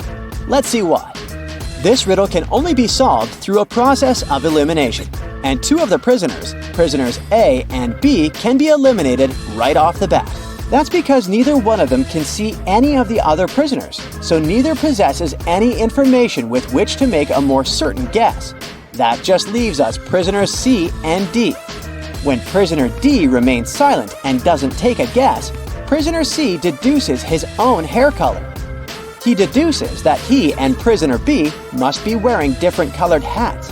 And since prisoner B was wearing a white hat, he guessed he is wearing a black hat. Yikes! This fried my hat off. Betty was in her last year of high school and she decided to take photography as an extracurricular activity. For her latest assignment, she needed to take an urban picture and present it to the class. However, since Betty was also organizing a big graduation trip, she didn't have time to do the assignment. Instead, she decided to Photoshop an image and show it in class. The teacher and students immediately saw that the picture wasn't real. How could they tell?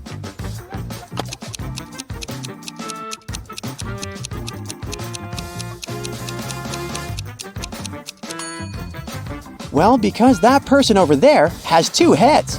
It looks pretty cool, but that's kind of a difficult phenomenon to find here on this planet.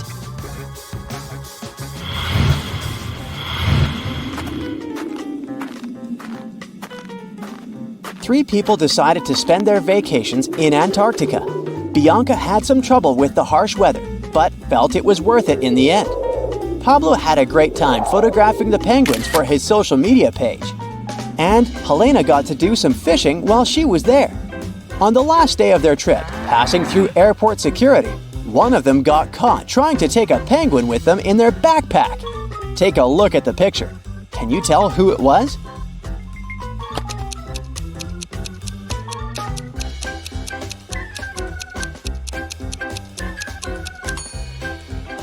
Let's see what we have here. Well, is that a penguin's feet poking out of Helena's backpack? It sure is. Guess she did more than just fishing during her vacation. Yikes!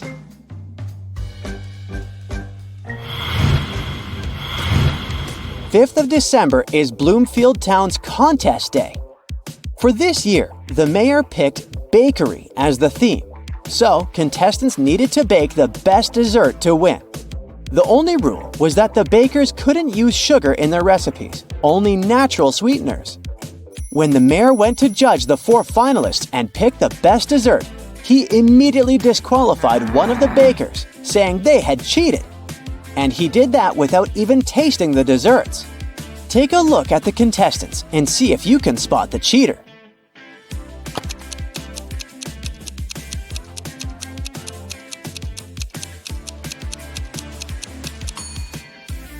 Look at the third woman in the row.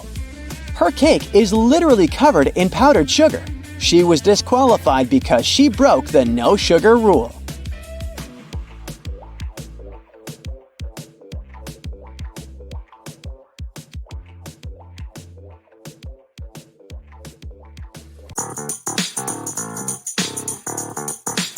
Today, we're visiting a truly bizarre university. Keep your eyes wide open and don't trust anyone. Yeah. Look at these people. One of them is not a student. Can you figure out who it is?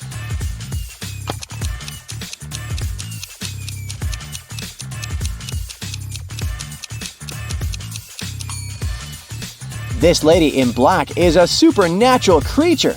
Look at the mirror. Both she and her reflection are facing you. It's not possible in the real world. Students at this university aren't exactly known for their honesty. Look, it's midterms, and someone is cheating during an exam. Can you help the professor find this dishonest student?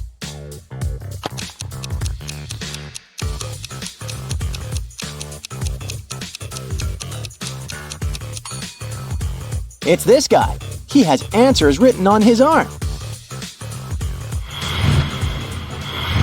Thanks to your help, the professor has caught the cheating student, but she's a kind-hearted woman and gives the guy another chance. He needs to solve this riddle to pass the exam. Would you maybe like to help the poor student you've exposed? Keep in mind that this riddle has challenged many intelligent minds, and for good reason.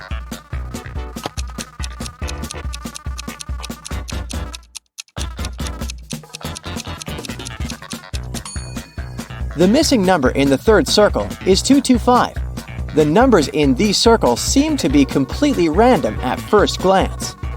But let's perform some basic arithmetic operations, addition, subtraction, and multiplication, and try to figure out the pattern. We need to follow these steps. Look at the first circle and pair the opposites. The first pair gives us 11. As for the second pair, we need to calculate the difference between the numbers. It's 9. The next step should be finding the difference between the two results and squaring this number. We get 4. Let's do the same for the second circle to make sure that this is a working scheme. And now, let's find the missing number. So, 225 is the answer. The exams are over, and students are celebrating. But the party is kinda shady. Look around. Someone who doesn't belong to this college has sneaked inside. Can you spot the intruder?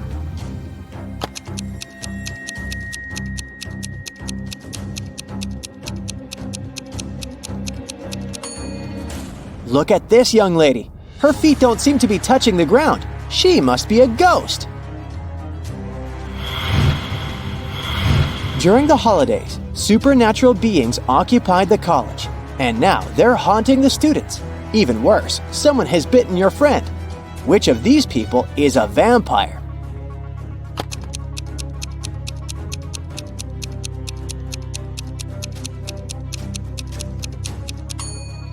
This young man has a t-shirt that looks as if it has some bloodstains on it. But that's just a print. This woman has a whole garlic knob hanging as a necklace on her chest, so she's not a vampire. But look at the man who's drinking some red liquid. I bet it's not fruit juice. He's actually the one we should be aware of.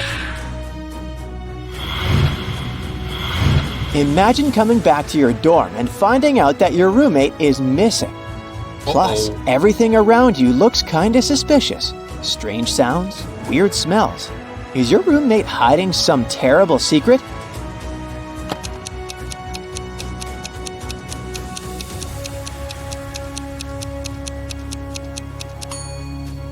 Let's look at the sky.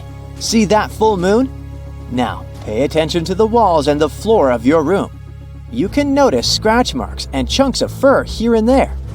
That's the answer. Your roommate is a werewolf. After figuring out your roommate's secret, you realize you need to clear your head. You go to a morning pool party. People are swimming, playing around, and having fun. But one of the guests is a mermaid. Can you figure out who it is?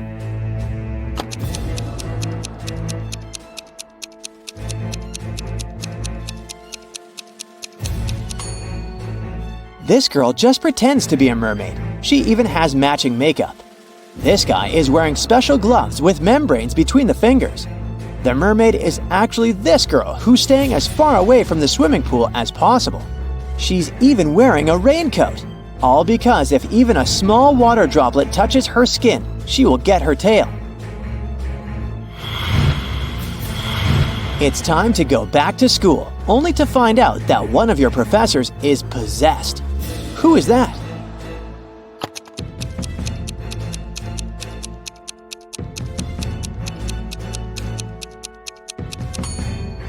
This man has red eyes and messy hair, but that's most likely because he's sleep deprived. This woman is unnaturally pale, but she's suffering from food poisoning. Look at that piece of pizza next to her.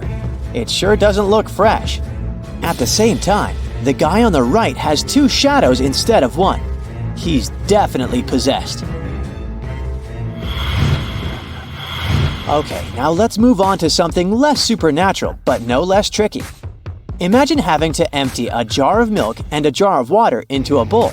But of course, there are several conditions. You must be able to see the border between the milk and the water.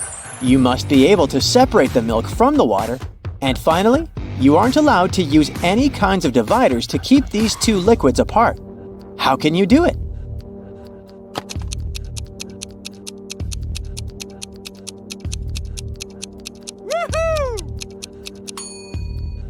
All you need to do is to pour the water into the bowl first and freeze it.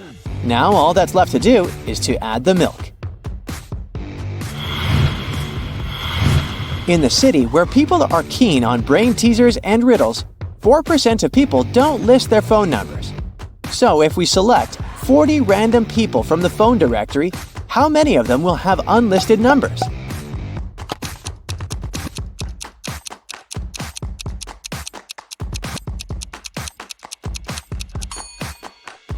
The answer is 0%. You see, if the numbers of these 40 people are in the phone directory, they're already listed by default. David invited 7 friends to his birthday party. They brought a beautiful big cake, but they couldn't eat it unless it was divided into 8 equal pieces with just 3 cuts. Luckily, they managed to do this and could enjoy the treat. Would you be able to do the same?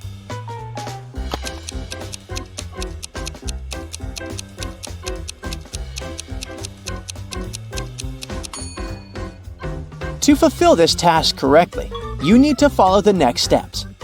First of all, cut the cake across the diameter through the middle point. After that, cut the cake horizontally. Now you already have 4 equal pieces. And finally, cut the cake across the diameter, perpendicular to the first cut.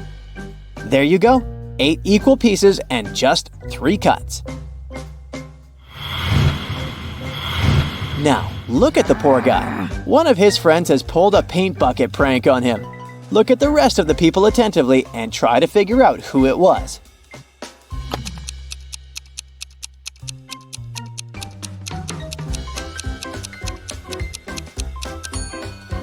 It was definitely Luke. Look at his pants. There are paint stains there. Now, look at these girls.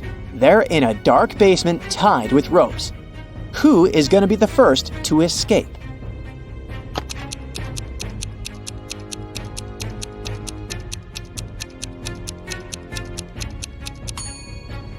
Most likely, it'll be the first girl. She's got long, beautiful nails.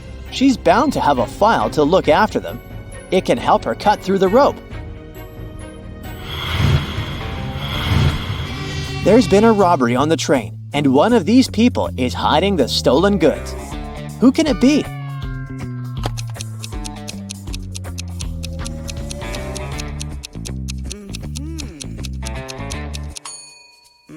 It's this woman. She only pretends to be pregnant. Her belly has a bizarre shape. It's suspiciously square. The police had been looking for Kyle for 2 days. The guy went hiking and never came back. Finally, he was found. Someone had hit him on the head and left him lying in the bushes. Kyle only managed to say, "Friend," and lost consciousness. The police officers had 3 suspects, all of them Kyle's friends. Zachary said he spent these last days at work getting ready for a conference. Jeremy told the detectives he'd sprained his ankle and had been in bed for 4 days. And Billy explained that he'd been to New York. The man even showed the police officers his boarding pass. Who's responsible for the accident with Kyle?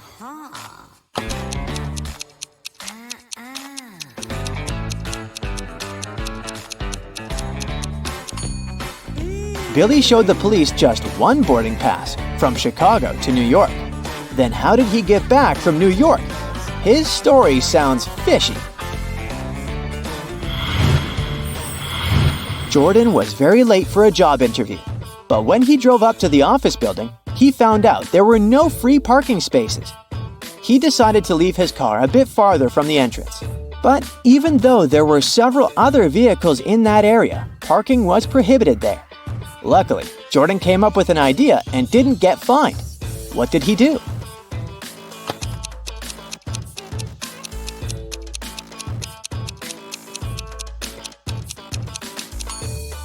He took a parking ticket from another car and put it on his windshield. It looked as if he had already been fined.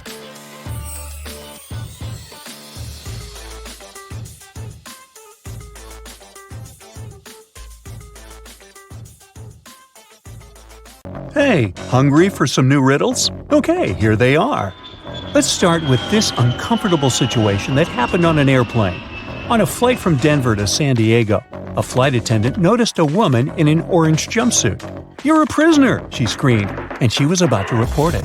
No, the passenger exclaimed. "It's just a costume. I'm heading to a cosplay convention." Who do you think is right?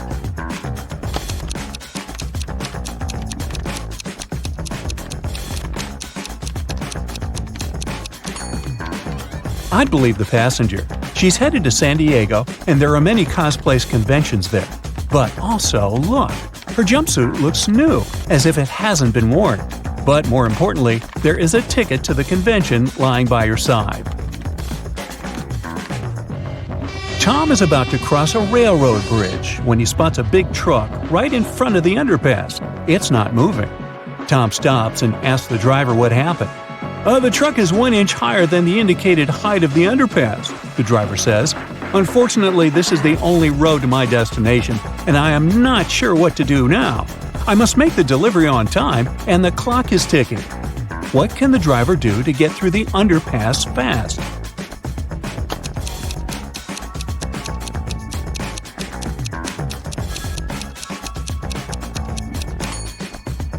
The truck driver can let some air out of the tires, just enough to make the truck an inch lower. Sam and James are best friends, and they both are on a school basketball team. They always make bets, and today's bet is the following. "Listen, dude, I bet $10 that I can predict the score of the game before it starts," says James. Sam accepts. Soon enough, he passes James his $10. How come?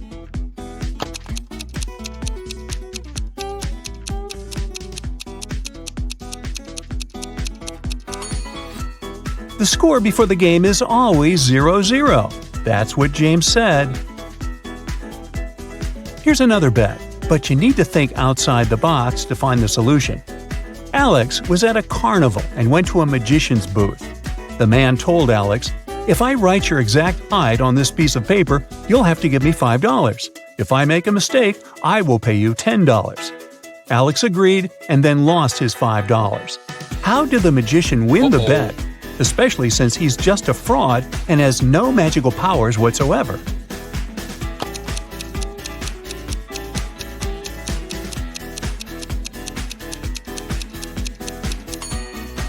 The magician handed Alex the paper, and here's what was written on it: your exact height. Maybe it's a bit unfair, but very precise. A local police department got a call. Someone reported that a big robot was roaming the city, crashing everything around. After a bit of digging, the police traced the robot's creator, a scientist living on the outskirts of the city. Here's what the scientist said. "I created that robot, but I didn't mean any harm. Today it just went crazy and wouldn't listen to me. I've been trying to stop it, but nothing works." Luckily, the police managed to capture the robot. Now they have to figure out what to do with the scientist. Did he really try to stop the robot, or was this just his evil plan? What do you think?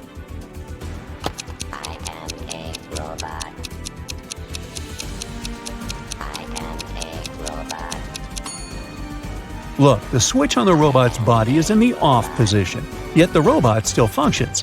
It means the scientist indeed tried to turn it off and is probably telling the truth.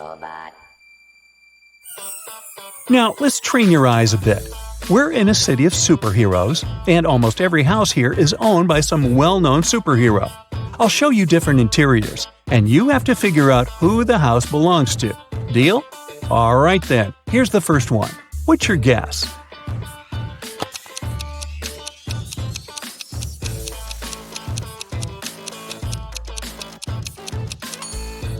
I bet you notice spider webs everywhere. Yes, it's Spider-Man's house. Here's the next one. What do you think? Does it ring a bell?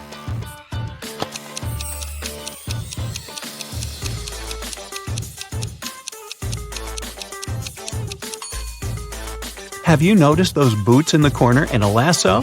Yes, that's the residence of Wonder Woman. Let's move on to her neighbor's house. Who do you think it belongs to?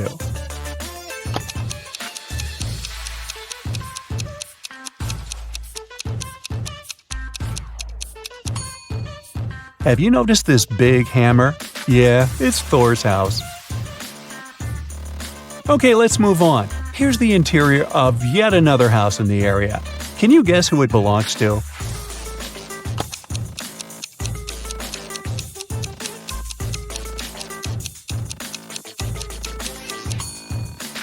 The scratches on the walls and couches hint at the one and only Wolverine. And here's the last one for today. Pay close attention and maybe you'll get it right.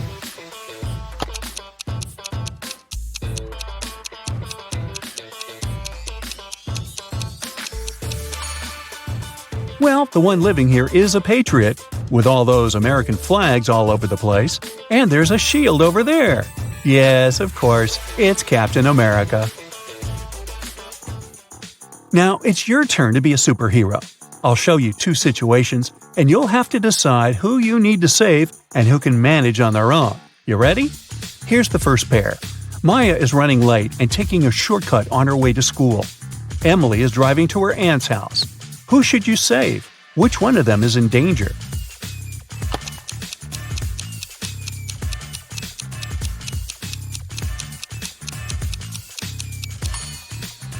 Definitely Maya. Look, the shortcut is actually a frozen lake. But can you see the cracks? Yep, she might drown. Hurry up and save her. Good job. Now, there's a new pair for you, but only one of them needs your help. Tommy is walking to a birthday party and is texting while walking. Jaden is together with his friends. He's answering his girlfriend. Who is in danger?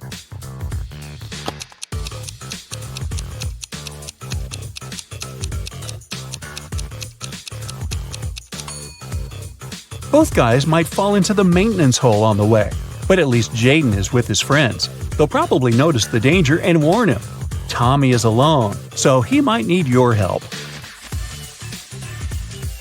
Riley is on vacation. She's on the beach getting tanned and enjoying the waves and the breeze. Chloe went on a camping trip to a local forest and stopped for some snacks. Who is in danger?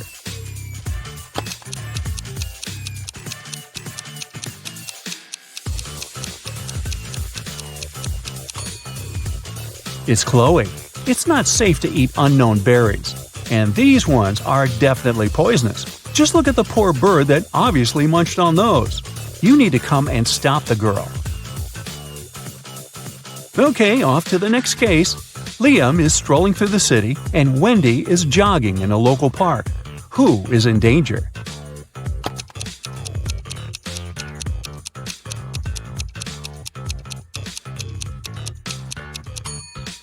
A large tree branch is falling from a big height, and Liam is wearing headphones, so he won't hear a thing. He's the one who needs your help.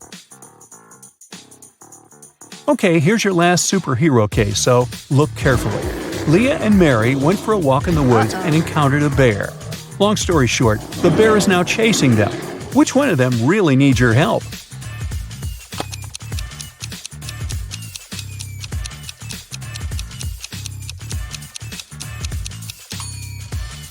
It's Mary. The girl is wearing heels, not the best choice of footwear since they will definitely slow her down. Hey, thanks for your help. Now here's another riddle. Keep your eyes wide open and use your logic. Melanie isn't doing well in school, so she is grounded for all winter holidays. She's supposed to study the whole time. But luckily for her, her mother often works night shifts. So every now and then, she isn't at home. Of course, Melanie sneaks out to see her friends. She tries to be very careful so that her mother doesn't notice anything. But one early morning, her mom comes back home and realizes that Melanie sneaked out of the house at night. How did she figure it out?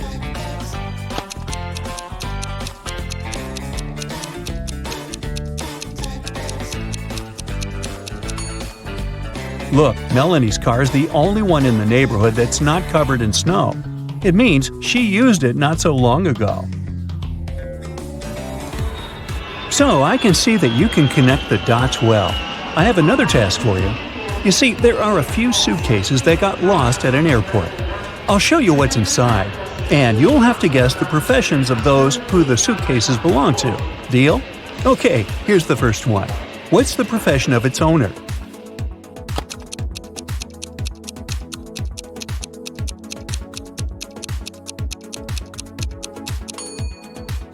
This one definitely belongs to a ballerina. Perfect! Here's the second one. What do you say?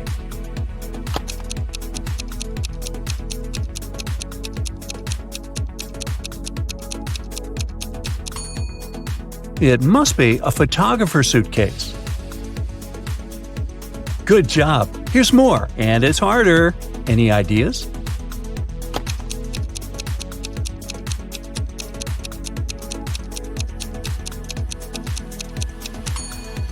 Well, I'd say it belongs to an architect. The fourth suitcase is coming your way. Take a look. Okay, what's your call?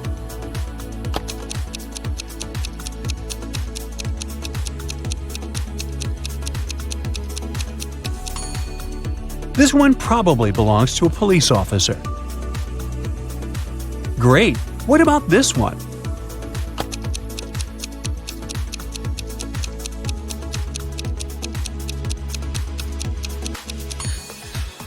Yes, it must be a hairdresser suitcase. And here's the last one for today. Any ideas?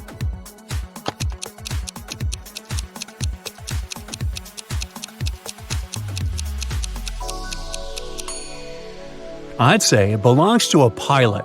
That's it for today. Thanks for playing with me. You did well.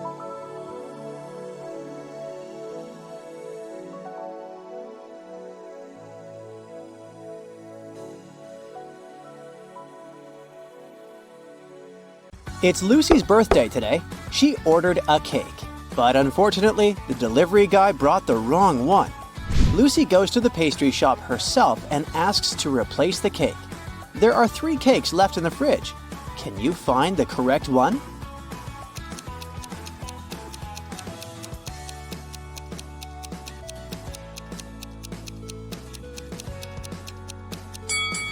The first cake has a bride and groom figurine on top, so it's probably a wedding cake. The second cake is meant for another customer named Mary. Therefore, the third one belongs to Lucy. Lucy takes the cake and heads home. She's passing by an Italian restaurant. Can you spot a vampire hunter among these people?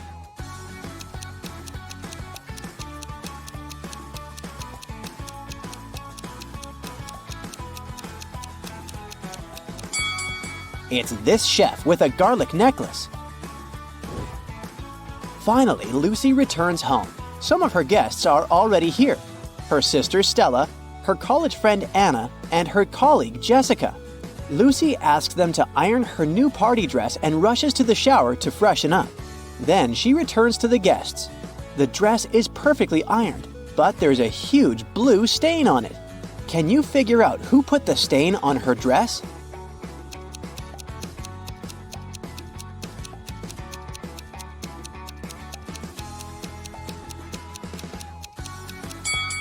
It was Jessica. She has blue ink on her hands because her pen was leaking. Lucy goes to her bedroom to find a new outfit for her party. Then she returns to the kitchen to check on the cake in the fridge. Oh no! Someone has bitten it! Lucy hasn't even blown the candles yet. Who's guilty?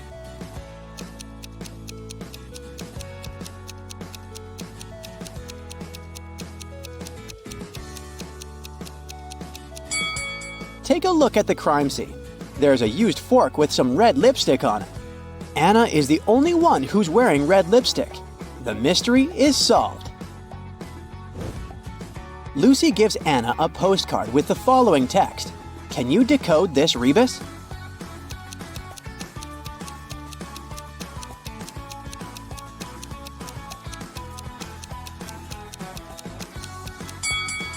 You are under arrest. It's time to unwrap the gifts. Lucy's guests say, you have to crack our riddles to get the gifts. Riddle 1. I get shorter the more I'm used, but I'm not a pencil. I'm made of wax, but I'm not a crayon. I can help you see in the dark, but I'm not a flashlight. I'm often found on a birthday cake, but I'm not icing. What am I?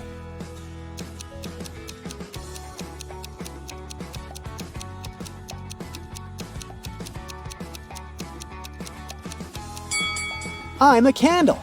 Lucy gets her first gift from Stella. The guys go ahead and invite Lucy to crack the next riddle. I can pop, but I'm not popcorn. Sometimes I have a string attached, but I'm not a kite. Sometimes I float, but I'm not a swimmer. I'm seen at birthday parties, but I'm not a candle. What am I?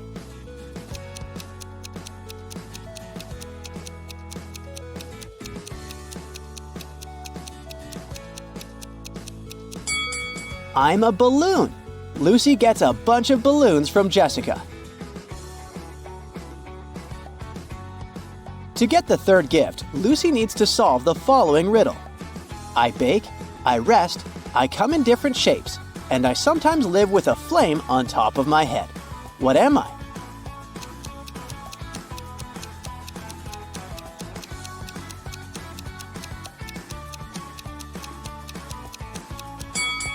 I'm a cake. Suddenly, someone rings the doorbell. Lucy opens the door and sees 3 people in carnival masks. 2 of them are late guests of Lucy, but one of them is an imposter. Can you guess who?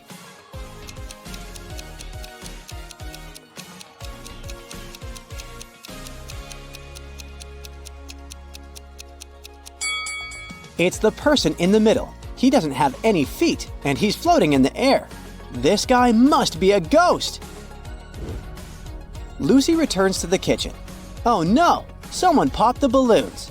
Let's have a look around. Jessica is trying to get rid of a stain on her clothes.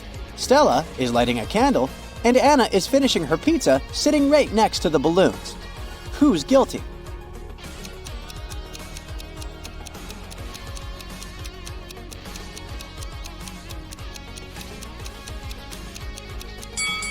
Anna is wearing a dress with spikes. They must have poked some holes in the balloons.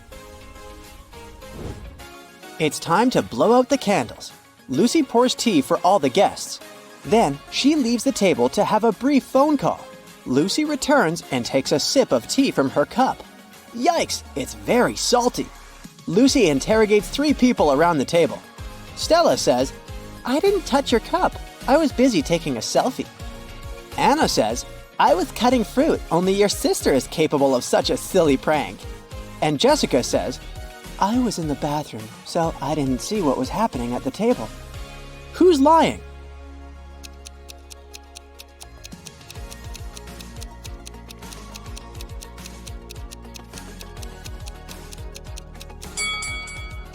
Look! She's hiding the salt shaker in her dress. Anna admits that she was trying to destroy the party. She's turning 22 today, but everyone forgot about her birthday. Lucy wants to make amends. Take a look around and try to find a possible gift for Anna.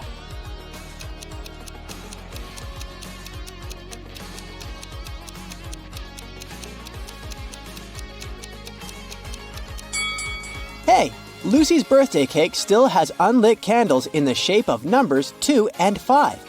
Lucy can turn the 5 upside down, make the candles look like 22, and present them to Anna. Luckily, Anna forgives Lucy. Some of the guests start dancing. Suddenly, the light goes off for a second and then comes back on. Stella screams, "Someone stole one of my diamond earrings!" She questions 3 suspects. Lucy's boyfriend, Bill, says, "I was trying to film a TikTok dance when the lights went out." Anna says, "I'm afraid of the dark, so I just landed on the sofa." Lucy's coworker, Oliver, says, "I wanted to ask Stella to dance, but suddenly it became dark, so I just froze." Who stole the earring?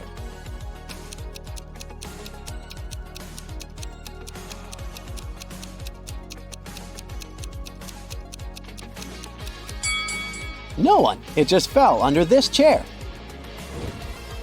Lucy decides to take some party pictures. Can you find 3 differences between these 2 pictures?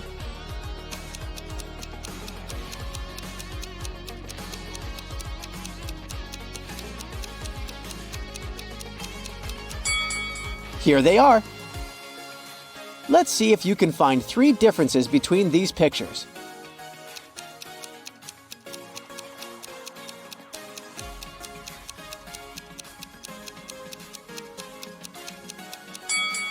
Over here. Let's make the task a little harder. Can you spot 5 differences between these images?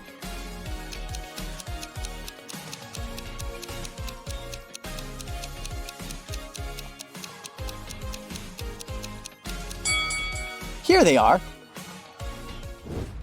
Bill is an artist. He gives Lucy his painting as a birthday gift. What's wrong here?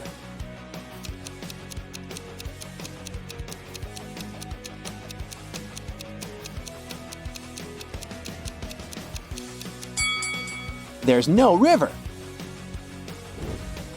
Can you help Lucy distribute these party hats among her guests? Stella loves the color yellow, but she's not fond of green. Oliver doesn't like the color purple and stripes. Anna is allergic to flowers, but she loves stars. Jessica doesn't like the color yellow, and Bill is not fond of orange decor.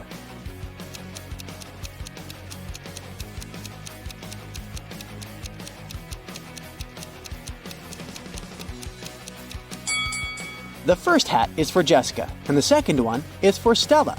Anna should get the 3rd hat, Bill the 4th one. And finally, the 5th hat is perfect for Oliver. Lucy and her guests run out of food, but they're still hungry. There's a pizza restaurant just next to Lucy's place. Bill decides to go there. He rushes over and bumps into another customer. Bill hits his head and forgets what pizza Lucy asked him to buy.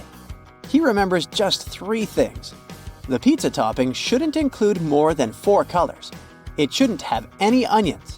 But it must have at least 1 green element. Can you help Bill find the correct pizza?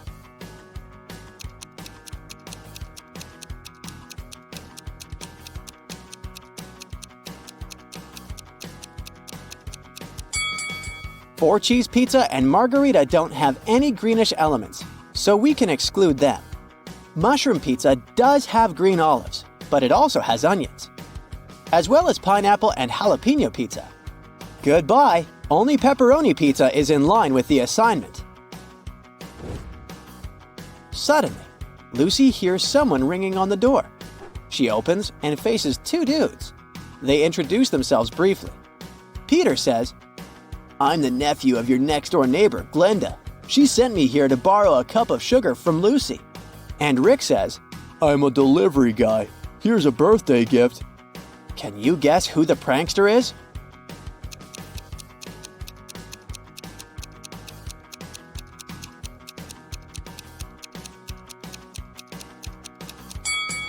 It's Rick. He doesn't know Lucy's name, which is weird for a delivery guy. I wouldn't risk opening this box. Lucy exposes Rick and returns to the kitchen.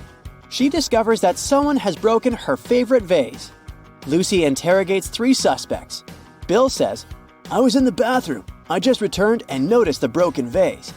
Stella says, "I put roses in this vase about an hour ago, and I haven't approached it since." And Jessica says, "I was dancing in the living room. About 5 minutes ago, I heard the sound of breaking glass from the kitchen." Who's lying?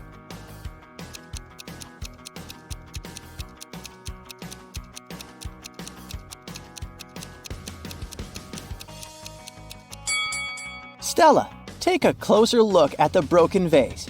No roses, only daisies.